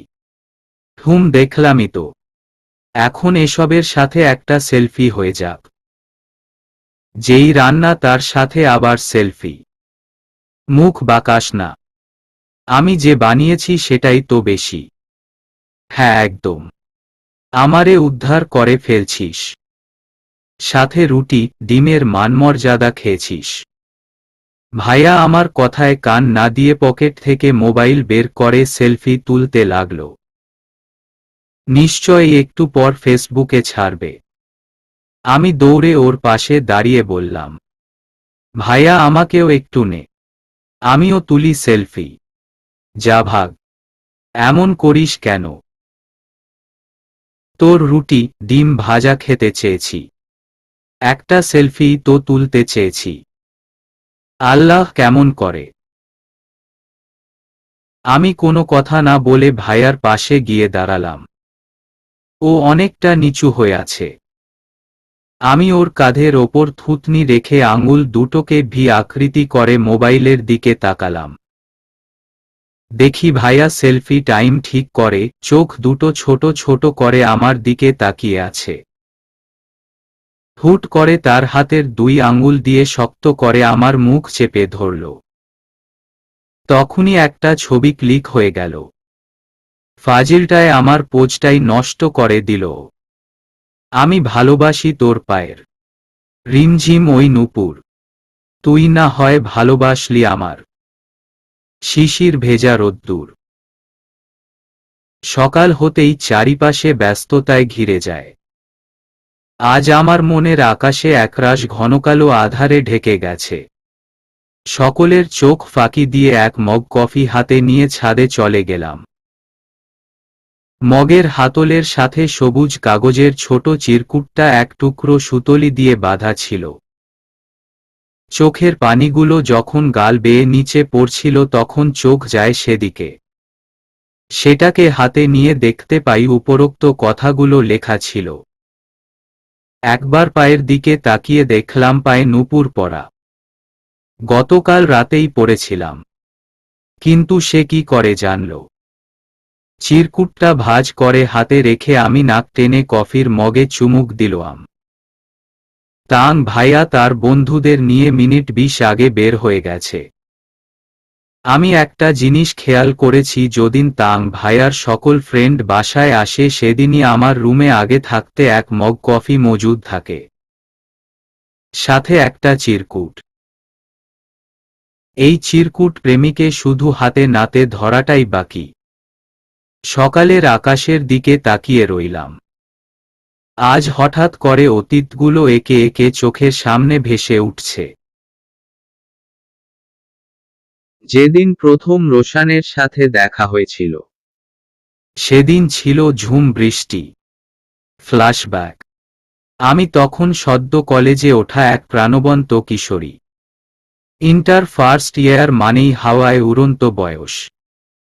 কলেজে উঠে গেছি ভাবসাবের তো একটা ব্যাপার আছে। সারাক্ষণ এমন একটা মুড নিয়ে চলতাম, না জানি কত বড় ডিগ্রি অর্জন করে ফেলেছি। বেশিরভাগ সময় ক্লাস ফাঁকি দিয়ে কফি হাউজে কিংবা ফাস্টফুডে হামলা করতাম। গ্রামের কলেজ হওয়ায় আমাদের ধরা বাঁধা কোনো নিয়ম নেই। ইচ্ছে হলে ক্লাস করো, নয়তো পেছনের দরজা দিয়ে বের হয়ে যাও। এতে যেন আমাদের আরে বেশি সুবিধা হতো। সেদিন ছিল ঝুম বৃষ্টি। আমি, সাদ্দাম, শাকিল, তামিম, যারা, সাফা, ঝুমা 7 জন ক্লাস ফাঁকি দিয়ে কফি হাউজে গিয়ে আটকা পড়ে গেলাম। সে কি বৃষ্টি থামার নামও নেই। শাকিল বিরক্তি সহকারে বলল, দেখ তো কি বৃষ্টি নামল। এবার কলেজে যাব কি করে। তার সাথে সুর মেলালো যারা। পরের ক্লাস আজ বাদ। তামিম ডোন্ট কেয়ার ভাব নিয়ে টেবিলে এক পা হেলান দিয়ে বসে সবাইকে উদ্দেশ্য করে বলল, ধুর, এত ক্লাস করস কেন? 2-1 দিন ক্লাস না করলে কি হয়? সাদ্দাম তামিমের পিঠে চাপড় মেরে বলল, তোর মতো ছাত্রর জন্য কিছুই হয় না, কিন্তু আমাদের হয়। এরপরের ক্লাস হলো ইংরেজি। তুই ইংরেজিতে হেব্বি ভালো, কিন্তু আমরা হলাম পুরো গোবর পচা। তাই আমাদের জন্য অনেক কিছু। তুই মাম্মা ইংরেজি পরীক্ষায় কোপায় ফালাস, কিন্তু আমাদের পাস নাম্বার উঠাতেও হিমশিম খেতে হয়। ঝুমা ওদেরকে থামানোর উদ্দেশ্য হাত নাড়িয়ে বলল, থামো তোরা, ঝগড়া করিস না। বৃষ্টি নামবে সেটা তো আমরা কেউ জানতাম না। এখন চুপ করে থাক। বৃষ্টি থামলে কলেজ চলে যাব। আমি ও সাফা কোনো উত্তর দিচ্ছিলাম না। ওরা ওদের মতো কথা বলছিল। বৃষ্টি মানেই ছিল তখন অন্য রকম ভালো লাগা। এক ধ্যানে বৃষ্টি দেখছিলাম আর বৃষ্টির পানিতে হাত ভিজাচ্ছিলাম। হঠাৎ দেখলাম এক হাত মাথায় দিয়ে আরেক হাতে কফির মগ নিয়ে একটা ছেলে আমাদের পাশে দাঁড়ালো। সে দাঁড়িয়ে মাথা শার্ট ঝাড়তে লাগলো। আমি মাথা বাঁকিয়ে তাকে দেখার জন্য পেছনে ঘুরতে নিলেই অসাবধানতা বশত আমার হাত লেগে তার কফি পড়ে যায়। কফি পড়বি ভালো কথা, কিন্তু ছেলেটার শার্টে পরার কি দরকার ছিল? বেচারার সাদা শার্ট কফি পরে পুরো নষ্ট। আমি মুখে হাত দিয়ে ভয়ার্ত মুখে তার দিকে তাকিয়ে মিনমিন করে বললাম, সরি, আমি আসলে ইচ্ছে করে করিনি, দুর্ভাগ্যবশত হয়ে গেছে, প্লিজ মাফ করে দিবেন। উনি একবার রাগী লুকে তাকিয়ে পকেট থেকে রুমাল বের করে কফি মুছতে লাগল। তামিম গিয়ে তাকে বলল, ভাই প্লিজ কিছু মনে করবেন না, এই মেয়ে হলো এক নাম্বার নিষ্কর্মা, যেখানে যাবে ভেজাল লাগাবেই। ওর পক্ষ থেকে আমরা মাফ চাইছি। উনি গম্ভীর মুখে বলল, ঠিক আছে, পরের বার থেকে সাবধানে থাকতে বলবেন। চোখ দুটো শুধু সামনের দিকে নয়, আশেপাশেও রাখতে বলেন। যারা পাকনামি করে বলল, ও একটু এরকমই, আপনি কিছু মনে করেন না ভাইয়া। আপনার জন্য খারাপ লাগছে যে আপনার সাদা শার্টটা নষ্ট হয়ে গেল, এর জন্য আমরা আন্তরিকভাবে দুঃখিত। যারার কথায় কেন জানি রাগ উঠে গেল, মাঝে মাঝে ও একটু বেশি বুঝে। এখন এসব কথা বলার মানে কি? কপাল কুঁচকে অন্যদিকে দৃষ্টি দিলাম। মিনিট 10 পর বৃষ্টির বেগ কমল। আমরা অতি দ্রুত সেখানে থেকে চলে এলাম। না, ছেলেটার জন্য নয়, যারার জন্য। যতক্ষণ সেখানে ছিল সেধে সেধে ছেলেটার সাথে কথা বলতে গিয়েছিল। ছেলেটাও সেরকম ওর সাথে কথা বলছিল। মাঝে মাঝে আর চোখে ওদের দিকে তাকাতে দেখি ছেলেটা আমার দিকে ড্যাব ড্যাব করে তাকিয়ে আছে। যারার এই কাণ্ডে আমরা সবাই বিরক্ত। তাই বৃষ্টি পুরোপুরি না থামতেই সেখান থেকে কেটে পড়েছি। ভেবেছিলাম এই ঘটনা এখানেই শেষ, কিন্তু না, এখান থেকে শুরু হয়। এই ঘটনার 2 দিন পর থেকে খেয়াল করি ছেলেটা ইদানিং আমাকে ফলো করছে। প্রথমে বিষয়টা পাত্তা না দিলেও পরে আমি সিউর হয়ে যায়। যারার থেকে জানতে পারি তার নাম রোশান দেওয়ান, চেয়ারম্যানের মেজো ছেলে। চেয়ারম্যান ও যারার বাবা আবার খুব ভালো বন্ধু। দেওয়ান বাড়ির মানুষ এভাবেই আমাদের গ্রামের কেউ পছন্দ করত না। এর ক্ষমতার দাপটে অন্যায় করেও পার পেয়ে যেত। রোশানকে যে আমার ভালো লাগতো না তা কিন্তু নয়। আমি নিজেও এর জন্য অনেকটা ফুরবল ছিলাম, কারণ ও দেওয়ান বাড়ির অন্য ছেলেদের মতো ছিল না। দিনকে দিন রোশানের ফলো করা বেড়ে গেল। ওর বন্ধুমহলের কাছে ভাবি ডাকে পরিচিত পেলাম। সপ্তাহ 2 ঘুরতে না ঘুরতেই রোশান একদিন আমায় কলেজের পেছনের পুকুর পাড়ে ফিল্মি স্টাইলে হাঁটু গেড়ে প্রপোজ করল। আমি ভয় অ্যাকসেপ্ট করিনি। ভয় পাওয়ার কারণ আছে। কলেজে নতুন আসার পর আব্বু সাবধান করে দিয়েছিল, কোনো ছেলের সাথে কোনোরকম সম্পর্ক নয়। আর দেওয়ান বাড়ির ছেলেদের সাথে তো একদমই না। যদি এমন কিছু আব্বুর কানে যায় তাহলে পড়াশোনা বাদ। তাই আমি একটু ভয় ছিলাম। আব্বুর ওপর কেন জানি সেদিন খুব বেশি রাগ হয়েছিল। কেন আব্বু আগে থাকতে চেয়ারম্যান বাড়ির ছেলেদের সাথে সম্পর্কের সাথে মানা করল। এখন বুঝি বাবা মা কখনো সন্তানের খারাপ চায় না। আমি রোশানের প্রপোজ অ্যাকসেপ্ট করিনি বলে সে হাত কেটেও ফেলছিল। একদিকে তার প্রতি দুর্বলতা, আরেকদিকে আব্বুর ভয়, অপরদিকে রোশানের পাগলামি। আমার তখন পাগল পাগল অবস্থা। রোশানের বন্ধুরা আমাকে চাপ দিচ্ছিল। রোশানের বন্ধু আহাদ রোশানকে ও আমাকে মিলাতে পুরোদমে কাজ করেছে।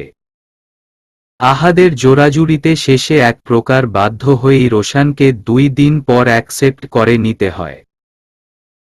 ধীরে ধীরে আমাদের সম্পর্ক এগিয়ে যেতে লাগল। ক্লাস ফাঁকি দিয়ে আমি প্রেম করতে ব্যস্ত থাকতাম।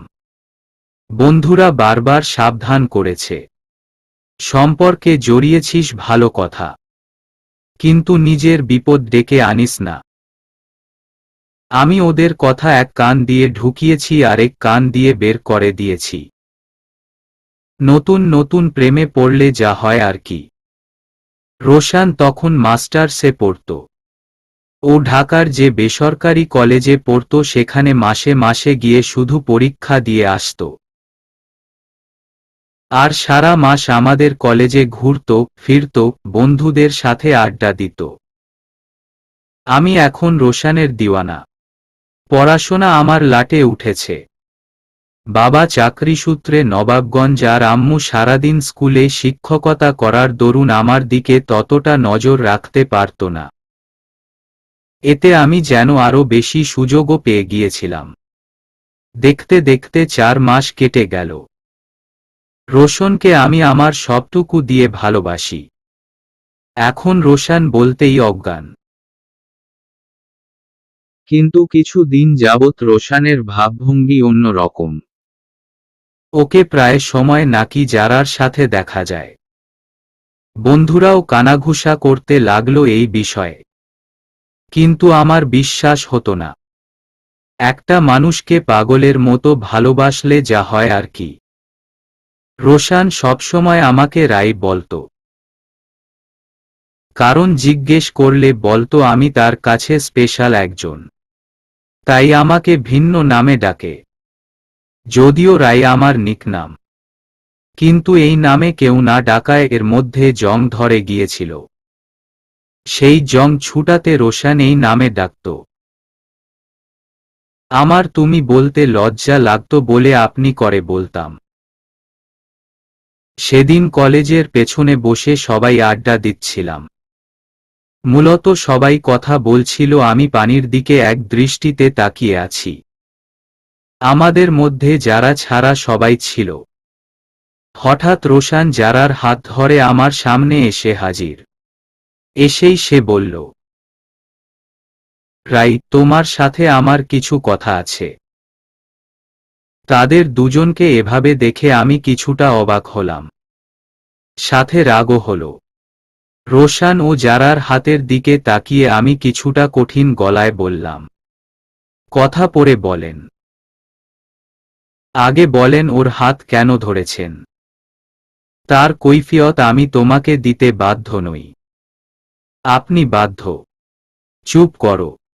আমি তোমার কথা শুনতে আসিনি, আমার কথা বলতে এসেছি। ওর বাজখাই গলা শুনে আমি স্তব্ধ হয়ে গেলাম। রোশান কখনো আমার সাথে এমন বিহেভ করিনি। আমি ছলছল চোখে তার দিকে তাকিয়ে রইলাম। সে আমার দিকে তাকিয়ে শান্ত কণ্ঠে বলল, আমি তোমাকে ভালোবাসি না। এতদিন তোমার সাথে অভিনয় করেছি। আসলে আমার ও যারার ছোটবেলা থেকে বিয়ে ঠিক হয়ে আছে। বন্ধুদের সাথে বাজি ধরে তোমার সাথে প্রেম করেছিলাম। অনেক দিন ধরে বলবো করে সত্যি কথাগুলো বলা হয়নি। আমি স্তব্ধ চোখে তাদের দিকে তাকিয়ে আছি। বাহ, কি সুন্দর কথা। চোখ দিয়ে অঝোর ধারায় পানি পড়ছে। আজ তারাও আমার কথা শুনতে রাজি নয়। আমি চোখের পানি মুছে এগিয়ে গিয়ে রোশানের হাত ঝাঁকি দিয়ে বললাম, মজা করছেন আমার সাথে? আমার এরকম মজা ভালো লাগে না। যারা তুইও আমার সাথে মজা করছিস। আমি না তোর বেস্ট ফ্রেন্ড। তুই কি করে এসব করছিস? রাই, আমরা মজা করছি না। এগুলো সত্যি কথা। আমি বিশ্বাস করি না। আমার বেস্ট ফ্রেন্ড কখনো আমার সাথে এমন করতেই পারে না। আর আপনি না আমায় ভালোবাসেন। আপনি আমাকে স্বপ্ন দেখিয়েছেন আমাকে বিয়ে করবেন। আমাদের ছোট একটা সংসার হবে। রোশান আমাকে ঝাটকা মেরে সরিয়ে গালে ঠাস করে এক থাপ্পড় মেরে বলল, তোর মতো মেয়ে তো আমার পায়েরও যোগ্য নয়। আর তোকে বিয়ে ওয়াক্থু। আমার চয়েজ এতটাও খারাপ হয়নি। ভালো করে কথা বলছিলাম, ভালো লাগেনি। আসলে তুই ভালো কথার মানুষই না। তোর সব সত্যি জেনে গেছি আমি। তাই এসব ন্যাকামো অন্য কোথাও কর। কি সত্যি জেনে গেছেন আপনি? কি যাতা বলেন এসব? আমি তো আপনার কাছ থেকে কোনো কথা লুকাইনি। লুকিয়েছিস, অনেক কথা লুকিয়েছিস। তুই সপ্তাহে সপ্তাহে বয়ফ্রেন্ড পাল্টাস, তোর তো কোনো মানসম্মান নেই। নিজেকে তো কিছুদিন পর নিলামে উঠাবি, নিজের শরীর দেখিয়ে কত ছেলেদের আকর্ষণ করছিস রে। তোর থেকে ভালো তো ওই পতিতারা। তোর মতো মেয়েকে কখনো ভালোবাসা যায় না। আরে তোর থেকে প্রস্টিটিউট মেয়েদের ভালোবাসলেও একটা ছেলে ভুল করবে না। আমার বদকিসমত যে তোর মতো মেয়েকে আমি ভালোবেসতে নিয়েছিলাম। ভাগ্য ভালো, সময় থাকতে তোর আসল চেহারা দেখে নিয়েছি। এখন আমি ও যারা একে অপরকে ভালোবাসি। তোর ওই নোংরা চেহারাটা না আমাকে দেখাস না। আমি তো আমার চেহারা তোকে কখনো দেখাবো না। নিজের মধ্যে যদি ন্যূনতম মানসম্মান থাকে তাহলে আমার থেকে দূরে থাকিস। কাকে কি বলছি আমি? যে কিনা নিজের শরীর দেখিয়ে অন্যকে আকর্ষণ করতে পারে, তার আবার মানসম্মান। রোশান তাচ্ছিল্যের সহিত কথাগুলো বলে নিচে একদলা থুথু ফেলল। সাদ্দাম এসব কথায় চটে গেল। আমি তো পাথর হয়ে গেছি। কি বলে এসব? সাদ্দাম জোরে চেঁচিয়ে বলল। অনেক বলছেন, থামেন এবার। কি প্রমাণ আছে এসবের? আপনি না জেনে কেন ওকে মিথ্যা অপবাদ দিচ্ছেন? এই যারা, এই তুই কি মানুষ? তোর সামনে তোর বেস্ট ফ্রেন্ডকে সে কথা শোনাচ্ছে আর তুই চুপচাপ শুনে নিচ্ছিস। যারা ডোন্ট কেয়ার ভাব নিয়ে বলল। রোশান ভুল কিছু বলেনি। যারা কথাটা বলতে দেরি, ওর গালে একটা থাপ্পড় পড়তে দেরি নয়। ভেবেছিলাম থাপ্পড়টা সাদ্দাম দিয়েছে, কিন্তু না, থাপ্পড়টা মেরেছে তামিম। সাদ্দাম হাত উঠিয়েছিল, তার আগেই তামিম মেরে দিয়েছে। তামিমও রাগে ফুঁসছে। শাকিল জারার সামনে গিয়ে বলল, তোকে আমাদের ফ্রেন্ড ভাবতেও লজ্জা করছে। ওয়াক্থু, তোর মতো কাল নাগিনকে নিজের বেস্ট ফ্রেন্ড ভাবতাম। তার জন্য নিজের ওপর ঘৃণা হচ্ছে। যারা গালে হাত দিয়ে ফুঁসতে লাগল। আমি এগিয়ে গিয়ে রোশানের পায়ের কাছে হাঁটু মুড়ে বসে দুই হাত জোর করে কাঁদতে কাঁদতে বললাম, আপনার দোহাই লাগি রোশান, আপনি এসব কথা বলেন না। আপনার পায়ে পড়ি আমি। আপনি চুপ করুন। আপনার যদি আমার প্রতি কোনো অভিযোগ থাকে তাহলে মারুন, কাটুন, যা খুশি করুন। কিন্তু দয়া করে এসব মিথ্যে অপবাদ দিয়েন না। আপনার যদি মনে হয় আপনি সম্পর্ক রাখবেন না, তাহলে শেষ করে দিন। আমি কিচ্ছু বলবো না। তবুও আমার নামে এতগুলো অপবাদ দিয়েন না। আমি সত্যি আপনাকে অনেক ভালোবাসি। আপনাকে ছাড়া আমি বাঁচব না। প্লিজ আপনি একটু বোঝার চেষ্টা করুন। অলরেডি আমাদের ঘিরে সারা কলেজের স্টুডেন্ট জড়ো হয়ে গেছে। সবাই এতে দাঁত কেলিয়ে বিনোদন নিচ্ছে। কয়েকটা ছেলে মোবাইল চালু করে ভিডিও করতে নিয়েছিল। শাকিল দৌড়ে ওদের হাত থেকে মোবাইল কেড়ে নেয়। ভালোবাসলে যে কতটা বেহায়া হতে হয় সেদিন আমি বুঝতে পেরেছি। রোশান আমাকে ধাক্কা দিয়ে ওর সামনে থেকে সরিয়ে বলেছিল, শরম থাকলে তোর এই চেহারা আমাকে দ্বিতীয়বার দেখাস না। খুব শীঘ্রই আমি ও যারা বিয়ে করছি।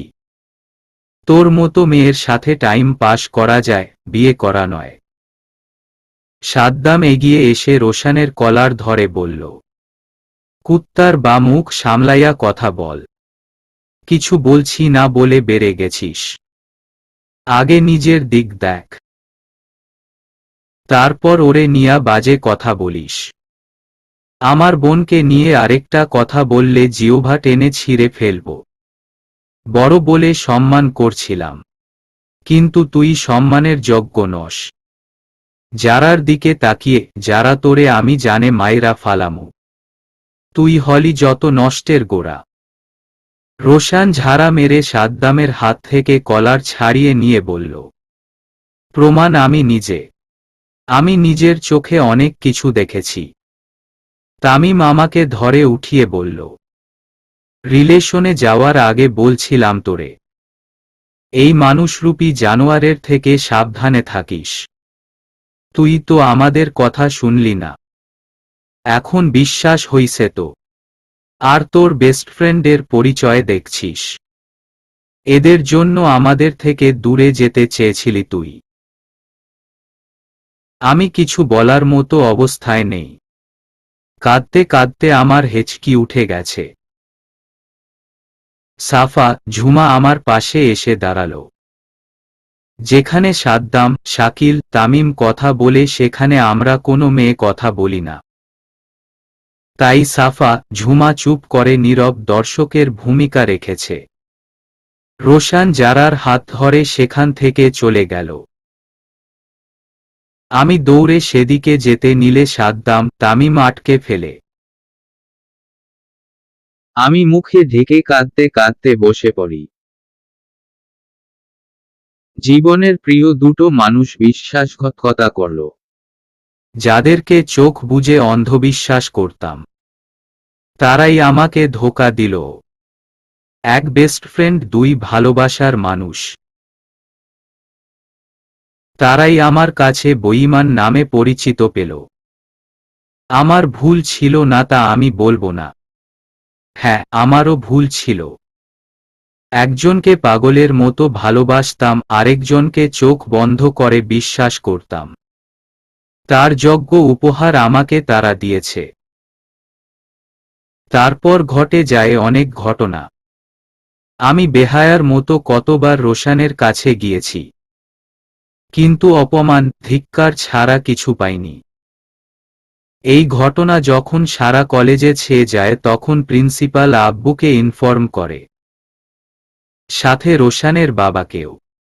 সেদিন প্রিন্সিপালের রুমে আমার সাথে সাথে আমার বাবাও অপমানিত হয়।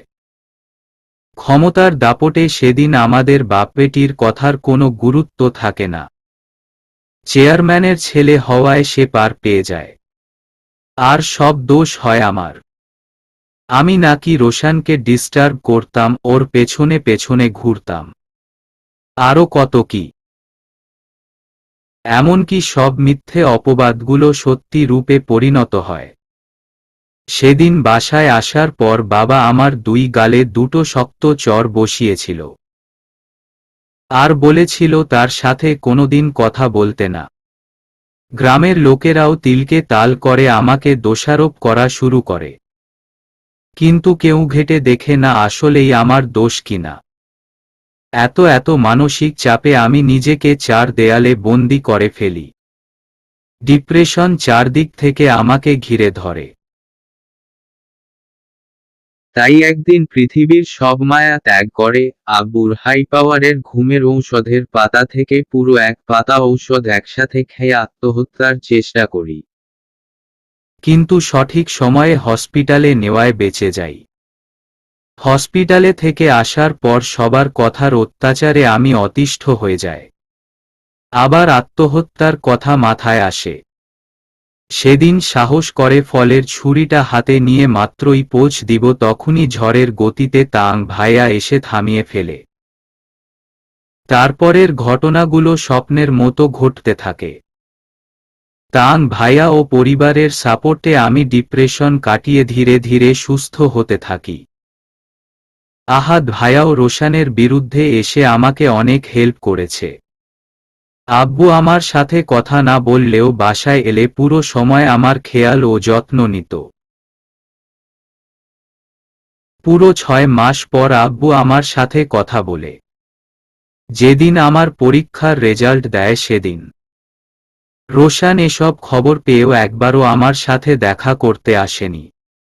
না, এসে ভালো করেছে। যারার সাথে আমরা সব ফ্রেন্ড বন্ধুত্ব শেষ করে দেই। যারা পরীক্ষা শেষ করে ঢাকা চলে যায়। রোশান হাই স্টাডির জন্য ইউকেতে চলে যায়। আহাদ ভাইয়ার মুখে এতটুকুই জেনেছিলাম। এরপর ঢাকা ভর্তি হলাম। তাং ভাইয়া, খালামণি, তন্নির সংস্পর্শে সবার ভালোবাসায় মনের জোর ফিরিয়ে এনে আবার আগের আমিতে ফিরে এলাম। এবার আপনারাই বলুন তো রোশান, যারাকে কি আমার মাফ করা আদৌ উচিত? যদিও তাদের সাথে আরেকজনও আছে, যে এসবের মেইন কালপ্রিট। আমাকে নিয়ে সেই মূলত খেলেছে। রোশান, যারা তো ছিল তার খেলার গুটি। আমি তার কথা পড়ে জানতে পেরেছি যে কিনা ভালোর মুখোশ পরে আমার মনে জায়গা নিতে চেয়েছিল। কিন্তু তার আগেই সব সত্যি আমি জেনে যাই। আমি এই তিনজনকে কখনো মাফ করব না, কখনো না। Flashback end. এক দমকা হাওয়ায় বেবি চুলগুলো চোখের সামনে আসতেই ধ্যান ভাঙল। চোখের পানি মুছে নিলাম। সিএনজির শব্দ পেতেই নিচের দিকে তাকালাম। আমাদের দালানের সামনে সিএনজি থেমেছে। সেখান থেকে দুজন নামল। আমি ভাবলাম কার না কার ফ্ল্যাটে মেহমান এসেছে, সেদিকে তাকিয়ে আমি কি দেখব। তাই আর আমি সেদিকে তাকালাম না। ধীর পায়ে সিঁড়ি বেয়ে নিচে নেমে এলাম। বাসার ভেতর ঢুকতেই দেখি তন্নি পিঠ ধরে সোফায় বসে আছে। ওকে কিছু জিজ্ঞেস করার আগে আমার পিঠে দুম করে এক তাল পড়ল। আমি আল্লাহ গো বলে চিৎকার জুড়ে দিলাম। ততক্ষণাৎ তার দিকে তাকিয়ে ব্যথার কথা ভুলে খুশিতে জোরে চেঁচিয়ে বললাম, তুমি। আমার চিৎকারে অপর পাশে থাকা ব্যক্তিটা কানে হাত দিয়ে বলল, চুপ কর নভি। আমার কান গেল। আমি এগিয়ে এসে তাকে জড়িয়ে ধরে বললাম, নূর আপি, তুমি তুমি তো অনেক বড় সারপ্রাইজ দিয়ে দিল। কার সাথে এলে? তোর মামির সাথে। মামি কোথায়? ভেতরে। তুমি আসবা তা কালকে বললা না কেন? এটাই তো সারপ্রাইজ। ভুল যাও, কাটটি তোমার সাথে। তুমি বলো নাই? নূর আপি আমার কান টেনে ধরে বলল, তোর কাটটি বের করতাছি।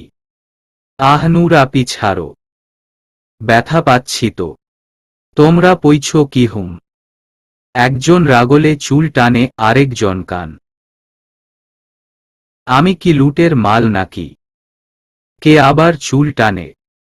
কে হতে পারে বলো? তাং ভাইয়া ছাড়া কি অন্য কারো সাহস আছে? একদম ঠিক করে। নূর আপি আমার কান ছেড়ে দিল। আমি তন্নির দিকে তাকিয়ে বললাম, ওই ছেমরির কি হইছে? পিঠে হাত দিয়ে বসে আছে কেন? নূর আপি মিটমিট করে হেসে বলল, ওর পিঠেও একটা তাল ফালাইছি। আহারে বেচারির মেরুদণ্ড বোধহয় ভেঙে ফেলছ। কথাটা বলে আমরা দুজন একসাথে হো হো করে হেসে উঠলাম। তন্নি আমাদের দিকে তাকিয়ে কাদো কাদো ফেস করে বলল, হুম, হাসো হাসো। বেশি করে হাসো তোমরা। দিন আমারও আসব। আর নূর আপি কেউ এমনে মারে। আমার পিঠ বাঁকা হয়ে গেছে। নূর আপি তন্নির সামনে গিয়ে বলল, কি বললি আবার বল। তোদের দুটোকে তো আরো জোরে মারা উচিত। তোদের কল দিয়ে পাওয়াই যায় না। কি বিজি মানুষ। অনলাইনে থাকলেও নো রিপ্লাই। এই জন্য আসতে চাইনি। মা জোর করে নিয়ে এলো। তন্নি মুখ ভেঙচি দিয়ে বলল, আসছো কেন তাহলে চলে যাও। এখন তো তুই বললেও যাব না। আমার আন্টির বাসায় আসছি, তোকে বলে কি যাব। আমি দৌড়ে এসে দুজনকে হাত দিয়ে থামিয়ে বললাম, থামো থামো। ঝগড়া করো না বাচ্চারা। ঝগড়া করা ভালো নয়। নূর আপি দাঁত চেপে বলল, ঝগড়া করা ভালো না। তোর ভালো ছুটাইতাছি। তোরে তো আমি এখন বানামু। ধরতে পারলে তো বানাবে। আমি এখন দৌড়ে মামির কাছে চলে যাব। আমি দাঁত কেলিয়ে দৌড় লাগালাম। নূর আপি অল্প একটু ধাওয়া করেছিল। আমি তার আগেই ছুট। আমার দুই মামা। বড় মামার 3 মেয়ে। তাদের কোনো ভাই নেই। নূর আপি বড় মামার ছোট মেয়ে। বড় দুই আপুর বিয়ে হয়ে গেছে। বড় আপুর 2 ছেলে। মেজ আপুর 1 ছেলে। তারা তাদের শ্বশুর বাড়ি থাকে। নূর আপি এখনো অবিবাহিত। নূর আপির পুরো নাম আয়েশা খান। ডাকনাম নূর। পড়াশোনা শেষ করে একটা বেসরকারি প্রতিষ্ঠানে চাকরি করছে। ছোট মামার 2 মেয়ে। তারও কোনো ছেলে নেই। আর আমারও ভাই নেই। সাধারণত দেখা যায় ভাগ্নিরা মামার পাগল হয়। কিন্তু আমরা উল্টো। আমি, ইভা, তাং, ভাইয়া, তন্নি এই 4 জন 2 মামির পাগল। মামি বলতে আমরা অজ্ঞান। আমাদের 2 মামির মতো মানুষ আমি খুব কমই দেখেছি। তারাও ভাগ্নে ভাগ্নি পেলে বাকি সব ভুলে যায়। আমার দেখা বেস্ট মামিদের মধ্যে আমার 2 মামি আছে। হয়তো ভাবছেন একটু বেশি বলছি। কিন্তু না, আমি আরো কম বললাম। তাদের গুণগান সারাদিনও শেষ করতে পারবো না। দৌড়ে গিয়ে খালামণির রুমে চলে গেলাম। বড় মামি সবেমাত্র বোরখা খুলে ফ্যানের নিচে বসেছে। আমি গিয়ে কুশালদি জিজ্ঞেস করলাম, আসসালামু আলাইকুম মামি। কেমন আছেন? আলহামদুলিল্লাহ ভালো আছি মামি। তুমি কেমন আছো? আলহামদুলিল্লাহ। পথে আসতে কোনো অসুবিধা হয়নি তো? না, কোনো অসুবিধা হয়নি। সকাল সকাল চলে আসছি। তাই জ্যামেও পড়তে হয়নি। গুলিস্তান থেকে একেবারে ডাইরেক্ট সিএনজি নিয়ে চলে এলাম। ও, তাহলে সিএনজি দিয়ে আপনারা আসছেন? আমি ভাবলাম কোনো ফ্ল্যাটে আবার মেহমান এলো। এখন দেখি আমাদের ফ্ল্যাটেই। মামি খালামণিকে জিজ্ঞেস করল, তানভীরের মা, তানভীর কোথায়? খালামণি বড় করে একটা দীর্ঘশ্বাস ছেড়ে বলল, একটু আগে বন্ধুগো নিয়া বের হয়ে গেল। তার কত কাজ আছে না? এর একটা গতি করতে পারলে ওর আব্বুর আর আমার একটু শান্তি হইত। সারাদিন টিটি করে বন্ধুদের নিয়ে ঘুরে আড্ডা দিয়ে বেড়ায়। আমি মুখ টিপে হেসে বললাম, খালামণি তাং ভাইয়া কাজ করে তো।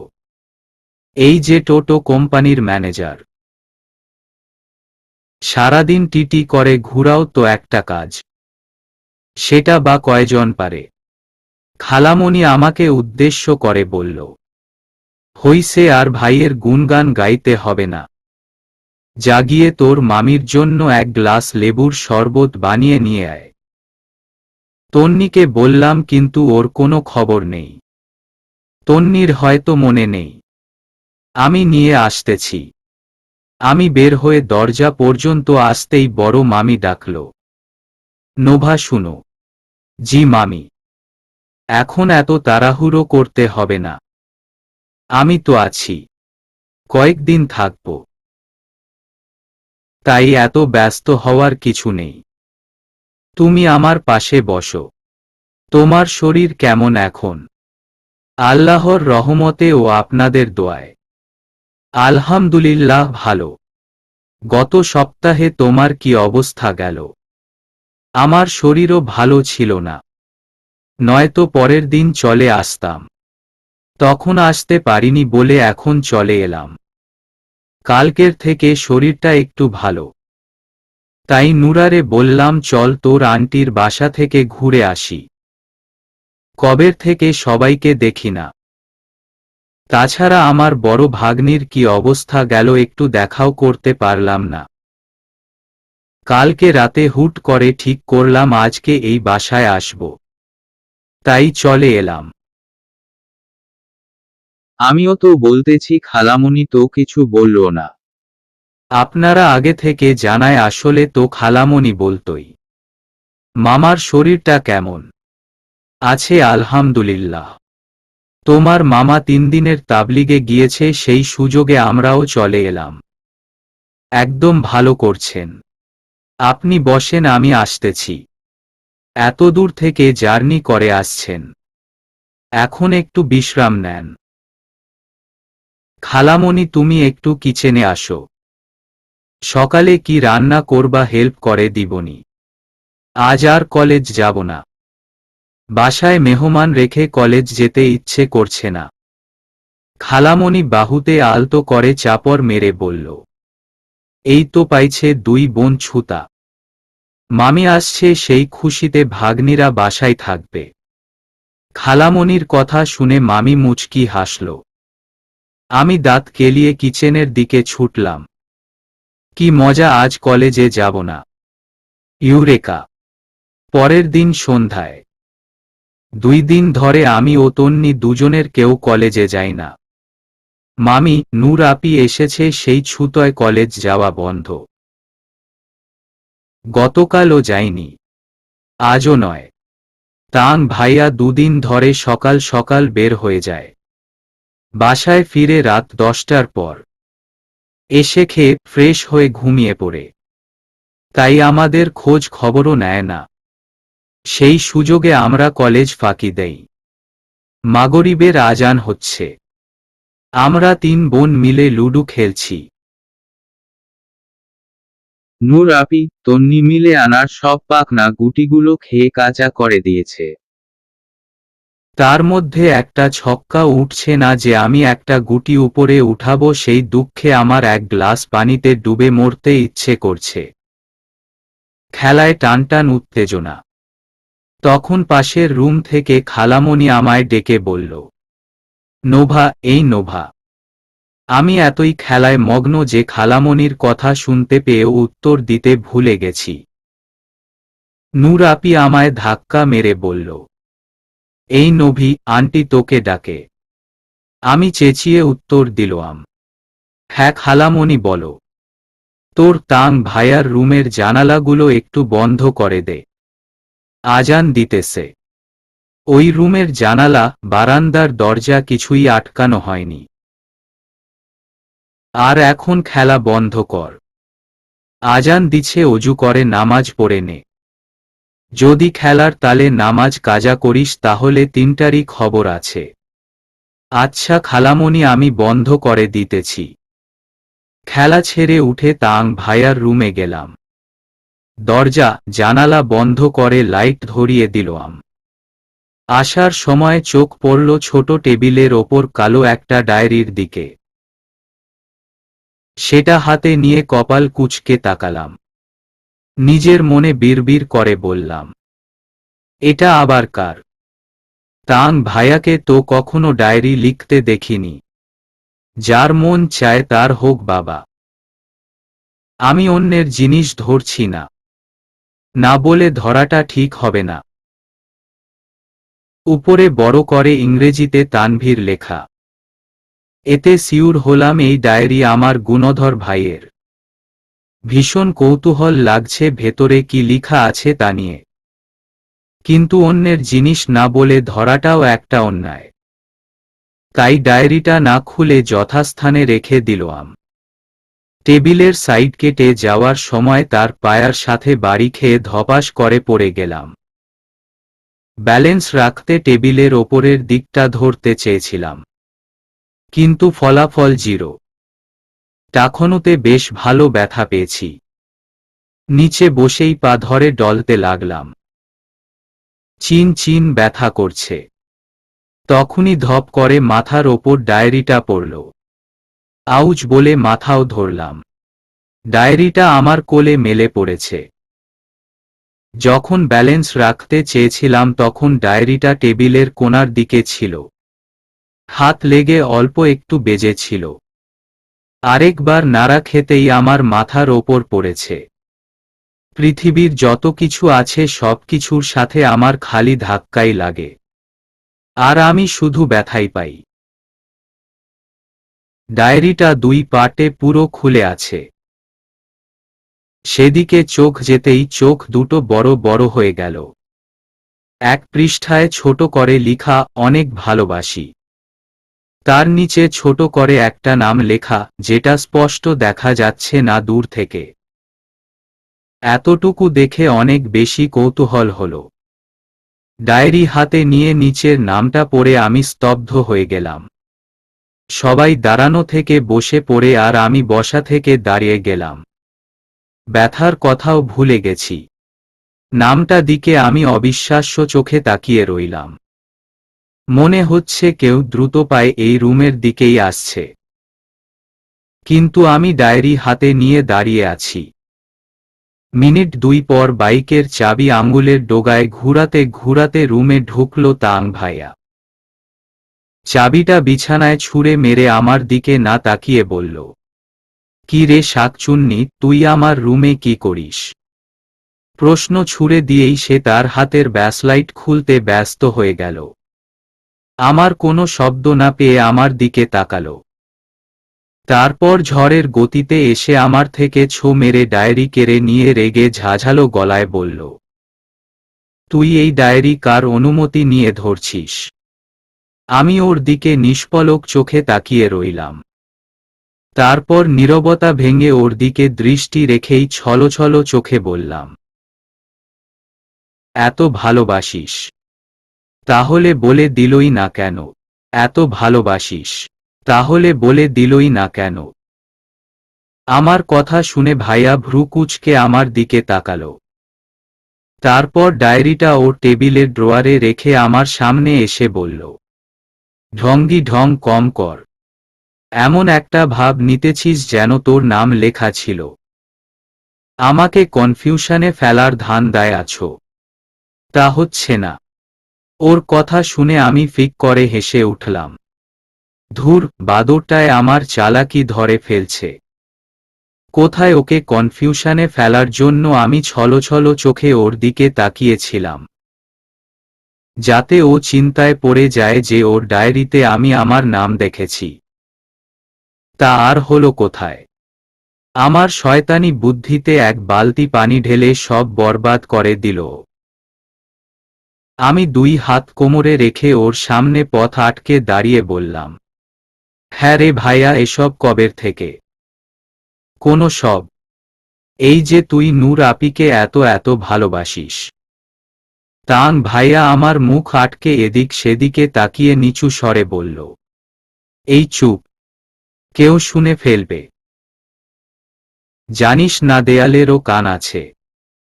আমি ওর হাত ঝাড়া মেরে সরিয়ে কঠিন গলায় বললাম, তলে তলে টেম্পু না, ধুর ট্রেন হবে। তলে তলে ট্রেন চালিয়েছিস আর আমাকে কিছু বললিও না। এত খারাপ কেন রে তুই? আমি আমার সব কথা তোকে বলি, আর তুই এত বড় বিষয়টা আমার কাছ থেকে লুকালি। তোর সাথে কথা নেই আমার। আমি এখনই গিয়ে সবাইকে সব বলে দিব। তাং ভাইয়া একবার দরজার ওপর পাশে উকি দিয়ে আমার সামনে এসে আমার হাত দুটি ওর 2 হাতের মুঠে নিয়ে অসহায় কণ্ঠে বলল, দেখ বোন, আমি যে নূরকে ভালোবাসি তা কাউকে বলিস না প্লিজ। তোর হাত দুটি ধরি আমি। ও কি পাজি তা তো তুই জানিস। ওকে আমার ভয় করে। মাঝে মাস রণচণ্ডী রূপ ধারণ করে। ওর কথা শুনে আমার পেট ফেটে হাসি আসছে। সারা পৃথিবীর মানুষের কাছে ভাইয়া বাঘ থাকলেও নূর আপির সামনে বেশিরভাগ সময় ওকে বিড়াল রূপেই দেখা যায়। আসলেই ও নূর আপিকে ভয় পায় নাকি ভয় পাওয়ার ভান করে তা আমি জানি না। বহু আগে আমার একবার তাং ভাইয়ার মতিগতি ভালো ঠেকেনি। নূর আপির সামনে যেই তাংকে দেখা যায় সেই তাংয়ের সাথে বাস্তবের এক ফোঁটাও মিল নেই। তাই আমি সন্দেহ করেছিলাম, তদন্তেও নেমেছিলাম, কিন্তু উপযুক্ত তথ্য প্রমাণের ভিত্তিতে আমাকে পিছিয়ে যেতে হয়।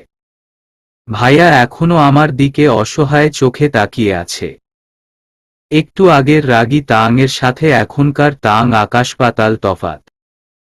আমি একটা শয়তানি হাসি দিয়ে বললাম, হাত ছাড়। এত করে যখন অনুরোধ করছিস তাহলে কিছু বলবো না। তবে তোকে আমার কিছু প্রশ্নের উত্তর দিতে হবে। কি প্রশ্ন? তুই যে নূর আপিকে ভালোবাসিস তা কি আপি জানে? একদম সত্যি বলবি। আমার কয়েকটা বন্ধু ছাড়া আর কেউ জানে না। এমনকি আম্মু আব্বু ওর বিষয়ে জানে না। নূর আপিকে তাহলে বলিস না কেন যে তুই ওকে ভালোবাসিস? আমার ভয় করে ও যদি আমায় ভুল বুঝে। তবে ওর হাবভাবে মনে হয় ও বুঝতে পেরেছে আমি ওকে পছন্দ করি। মেয়েরা আগের থেকে এসব টের পেয়ে যায়। তা কবের থেকে ভালোবাসিস? ভাইয়া আমার হাত ছেড়ে খাটের ওপর বসল। তারপর আমার দিকে তাকিয়ে বলল, সেই ছোটবেলা থেকে। কি? ওরে বাটপার, সেই ছোটবেলা থেকে পছন্দ করিস তা আমাকে, আপিকে, কাউকে বলিসনি? দাঁড়া তুই আজকে। আমি এগিয়ে গিয়ে ওর চুলগুলো মুঠ করে ধরে ইচ্ছে মতো টানলাম, ইচ্ছে করছে ওকে আলু ভর্তা করি। সেই ছোটবেলা থেকে ভালোবাসে অথচ আমাকে একটুও বলেনি। আমি ওর চুল ছেড়ে ঠোঁট উল্টে দুই হাত গুজে ওর পাশে দাঁড়ালাম। তাং ভাইয়া মুচকি হেসে বলল, চুলগুলো আরেকটু টেনে দে। ভালোই লাগছিল। বেহায়াটা বলে কি? আমি ব্যথা পাওয়ার জন্য চুল টেনেছি। আর তার নাকি ভালো লাগছিল। রেগে বললাম, এখনই আমি নূর আপিকে সব বলে দিব। রুম থেকে বের হতে নিলেই তাং ভাইয়া হাত ধরে আটকে ফেলল। মিষ্টি কণ্ঠে বলল, এমন করিস না বোন। আমি আগে ব্যবসাটা শুরু করি, তারপর সবাইকে সব বলে দিস। আচ্ছা, কিছু বলবো না। এর জন্য তোকে বেশি না 500 টাকা দিতে হবে, দে টাকা দে। আমি ডান হাত ওর দিকে বাড়িয়ে দিলাম। ভাইয়া হাত মুচড়ে ধরে বলল, দুর্বলতার সুযোগ নেওয়া হচ্ছে। কিসের টাকা দিব তোকে? আমার মুখ বন্ধ করার জন্য? তুই ঘুষ নিবি আমার থেকে? একটুও না। আমি এত কষ্ট করে তোর গোপনীয় কথাগুলো আমার পেটে জমা রাখব। সেগুলোর জন্য একটা পারিশ্রমিক আছে না? সেটাই নিব। তোর ওই কথাগুলো আমার পেটে খোঁচাবে, মুখ ফসকে বের হতে চাইবে। সেগুলো আটকে রাখার জন্য এই টাকা। বেশি তিরিংবিরিং করবি এখনই বলে দিব। আরেকটা কথা বললে আরো 500 টাকা বাড়বে। ব্ল্যাকমেইল করছিস? সমস্যা নেই, করতে থাক। এই দিন দিন না পাগলি। আমারও দিন আসবে। তুই রৌনকের থেকেও টাকা মেরেছিস। তুই এই জীবনে ভালো হবি না। এই খবর তোর কানেও এসেছে। যাকগে, তাতে আমার কি? ওই রৌনক বেটা বেশি বাড়ছিল তাই ওকে ছেটে কমিয়ে দিয়েছি। তুইও যদি বাড়িস তাহলে টাকার অঙ্কও বাড়বে। ভালো হয়ে যা নোভা, ভালো হয়ে যা। ভালো হতে টাকা লাগে না? অবশ্যই ভালো হতে টাকা লাগে। এই যে তুই এখন টাকা দিবি তাহলে আমি ভালো হয়ে যাব। কাউকে কিছু বলবো না। কিন্তু তুই টাকা না দিলেও আমি খারাপ হয়ে সবাইকে সব কিছু বলে দিব। ভাইয়া আমার দিকে একটা খায়া ফালামু লুক দিয়ে আমার দুই হাত ছেড়ে ওর পকেট থেকে মানিব্যাগ বের করল। সেখান থেকে 500 টাকার একটা নোট আমার দিকে বাড়িয়ে দিল। আমি ছো মেরে সেটাকে নিয়ে মুখ টিপে হাসলাম। তারপর তাং ভাইয়াকে হাত নাড়িয়ে বায়ে বলে দরজা দিয়ে বেরিয়ে যেতে নিলাম। একবার পেছনে তাকিয়ে দেখি ভাইয়া আমার দিকে রাগী ফেস করে তাকিয়ে আছে। দাঁতে দাঁত চেপে বলল, যদি এসব কথা কোনোভাবে লিক হয় তাহলে সবার আগে আমি তোকে ধরব। আমি মুখ ভেঙচে বললাম, নোভা কথা দিয়ে কথা রাখতে জানে, তাই আমার দিক থেকে নিশ্চিন্তে থাক। তবে মাঝে মাঝে একটু আধটু ব্ল্যাকমেইল করব, তার জন্য প্রস্তুত থাকিস। কথাগুলো বলে 1 মিনিটও দাঁড়ালাম না। দাঁড়িয়ে থাকলে নির্ঘাত কপালে শনি আছে। নামাজটা কাজা হয়ে গেল কিনা কে জানে। দ্রুত রুমে ঢুকলাম। রুমে ঢোকার আগে টাকাটা লুকিয়ে ফেললাম, নয়তো এটা হাইজ্যাক হতে পারে। পরের দিন দুপুরের প্রখর রোদে কলেজ থেকে ফিরে সোফায় চিৎপটাং হয়ে পড়ে আছি। ওড়না, জুতা, ব্যাগ এক একটা এক এক দেশে পড়ে আছে। দুদিন কলেজে না যাওয়ায় আজও যেতে চাইনি। কিন্তু তাং ভাইয়ার এক রামধমক খেয়ে 2 বোন সুন্দর করে রেডি হয়ে কলেজের দিকে দৌড়িয়েছি। আগামীকাল মহালয়ার বন্ধ, সামনেই দুর্গা পুজো। পুজোর বন্ধে গ্রামে যাব, ছুটি কাটাতে নয় চাচাতো ভাইয়ের বিয়েতে। আম্মু সকালে কল করেছিল, আজ সকাল 9টায় ভাইয়া ফ্লাইট থেকে নেমেছে। সপ্তাহ ঘুরতেই বিয়ে। বাসায় কাজের হুলস্থুল পড়ে গেছে। কতদিন পর গ্রামে যাব। ভাইয়ার বিয়েতে কি মজা হবে, সেগুলো ভাবতে গেলেই চোখের ঘুম হারাম। হলুদে কি পরবে, বিয়েতে কিরকম মেকআপ নিব, বৌভাতে কোনো সাজটা ভালো হবে, সেসব নিয়ে আমি ও তন্নি খুব এক্সাইটেড।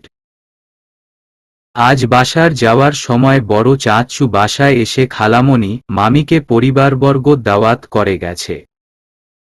আমরা কলেজে ছিলাম বলে কিছুই জানি না। উনি বেশি সময় থাকেনি, নয়তো তার সাথে দেখা হতো। মামি ও খালামণি কিচেনে রান্না করছে। আজ বাসায় ভালোমন্দ রান্না হচ্ছে। পোলাও, মাংসের ঘ্রাণে সারা ফ্ল্যাট মৌ মৌ করছে। এখন ইলিশ মাছ ভাজছে। তার ঘ্রাণ নাকে বাড়ি খেতেই পেটের ভেতর ইঁদুরের ডুগডুগি বাজানো শুরু করল। তাং ভাইয়া আজ সারাদিন বাসায়, নিশ্চয়ই এখন নামাজ পড়তে গেছে। নূর আপির সামনে নিজেকে একটু ভালোভাবে উপস্থাপন করতে হবে তো। কিচেন থেকে মামি এসে আমাকে বলল, মামি যাও গোসল করে নেও, শরীর ভালো লাগবে। কি রোদ উঠছে আজকে। আমি একটু ছাদে তানভীরের জামাকাপড় মেলতে গিয়েছিলাম। রোদে দাঁড়ায় থাকতে পারি না, মাথা ঘুর্নি দিচ্ছিল। লেবুর শরবত বানায় দিব, খাইবা? না মামি, লাগবে না। রোদে আজকে তার প্রকোপ দেখাচ্ছে। একটা রিকশাও পাইনি। হেঁটে আস্তে আস্তে কাহিল হয়ে গেছি। এখন যে উঠে রুমে যাব সেই শক্তি পাচ্ছি না। শরীর পুরো ফুরবল হয়ে গেছে। তন্নি গোসলে ঢুকছে, ও বের হলে তারপর যাবে। আচ্ছা তাইলে তনিমা বের হওয়ার পর সাথে সাথে গোসলে চলে যেও, বেশি দেরি কইরো না। গোসল করলে শরীরটা ভালো লাগবে। তন্নি বের হলেই ঢুকব, কিন্তু এই মায়ার বের হতে দেরি আছে। ও ওয়াশরুমে ঢুকলে বের হতে চায় না, আল্লাহ জানে কি করে। মামি মুচকি হেসে দুষ্টুমি করে বলল, ঠান্ডা পানি পেয়ে বোধহয় ঘুমায় যায়। তাই হবে মামি, নয়তো এত সময় লাগে। এত সময় থাকতে তো নিজের কাছেও বিরক্ত লাগে। 2 ঘন্টা এড়ে দরজা ঠুকঠুক করে তারপর বের করতে হয়। রান্না কি শেষ? হ্যাঁ, সব প্রায় শেষ। এখন শুধু পোলাও আর মাছ ভাজা হলে সব শেষ হয়ে যাবে। হঠাৎ আমার খেয়াল হলো এনাজ তো আজকে আসবে। যেদিনে বাসায় ভালো কিছু রান্না হয় সেদিন খালামণি তাং ভাইয়া কল করে এনাজকে নিয়ে আসে। খালামণি প্রায় সময় বলে এনাজকে এখানে এসে খাবার খেতে, কিন্তু তার নাকি লজ্জা করে। আমি মামিকে জিজ্ঞেস করলাম, মামি বলো, তাং ভাইয়ার কোনো বন্ধু আসছে। খালামণি খুন্তি হাতে নিয়ে ড্রয়িং রুমে এসে আমাকে জিজ্ঞেস করল, এনাজের কথা জিজ্ঞেস করছিস? হ্যাঁ। তাকে আসতে বলো নাই? আমি তো সেই সকালে কল করে বলে দিছি, কিন্তু আসতে চাইছিল না।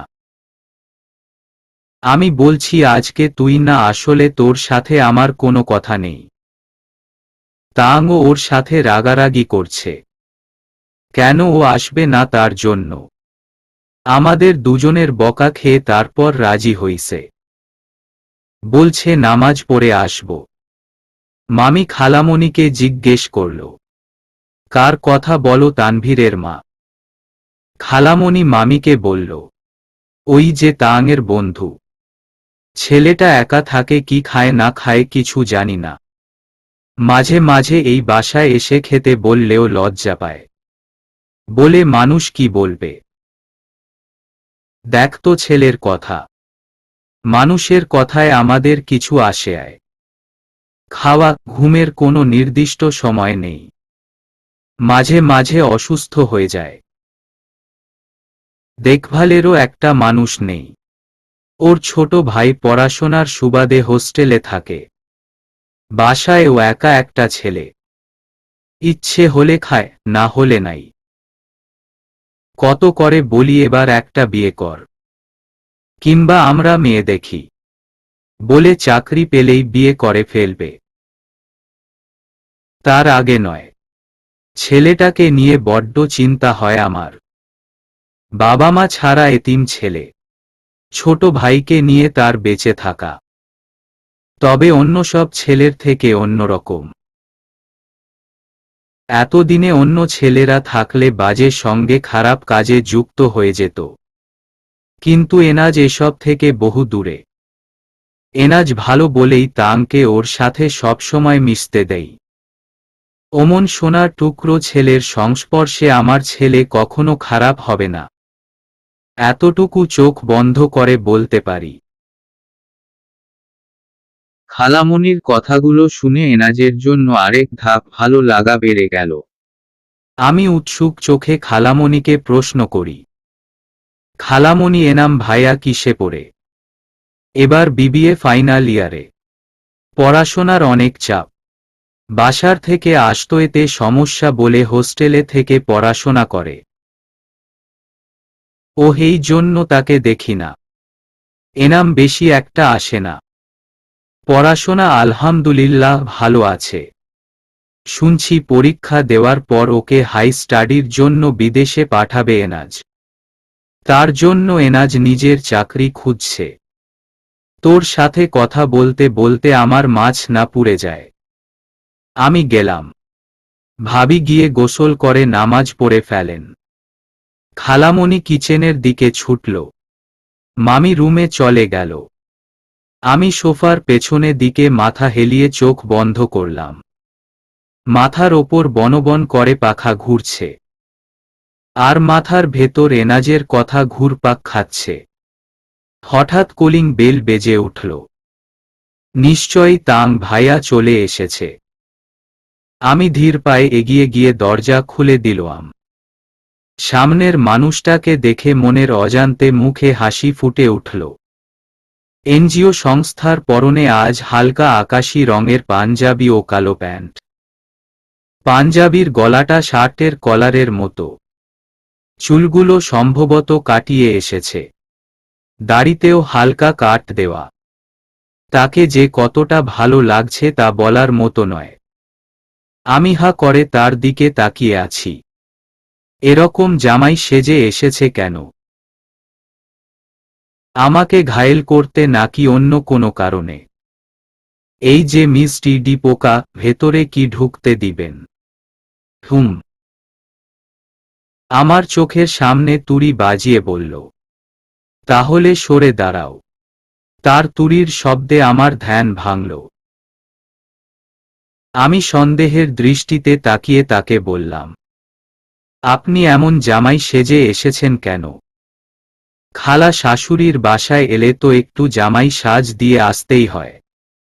তাছাড়া এখানে তো আমার হবু বউ আছে। তাকে দেখাতে এত সাজ। ওহ আচ্ছা। আনমনে তার কথায় সম্মতি দিয়ে দিলাম। যখন খেয়াল হলো তখন চোখ দুটো রসগোল্লা।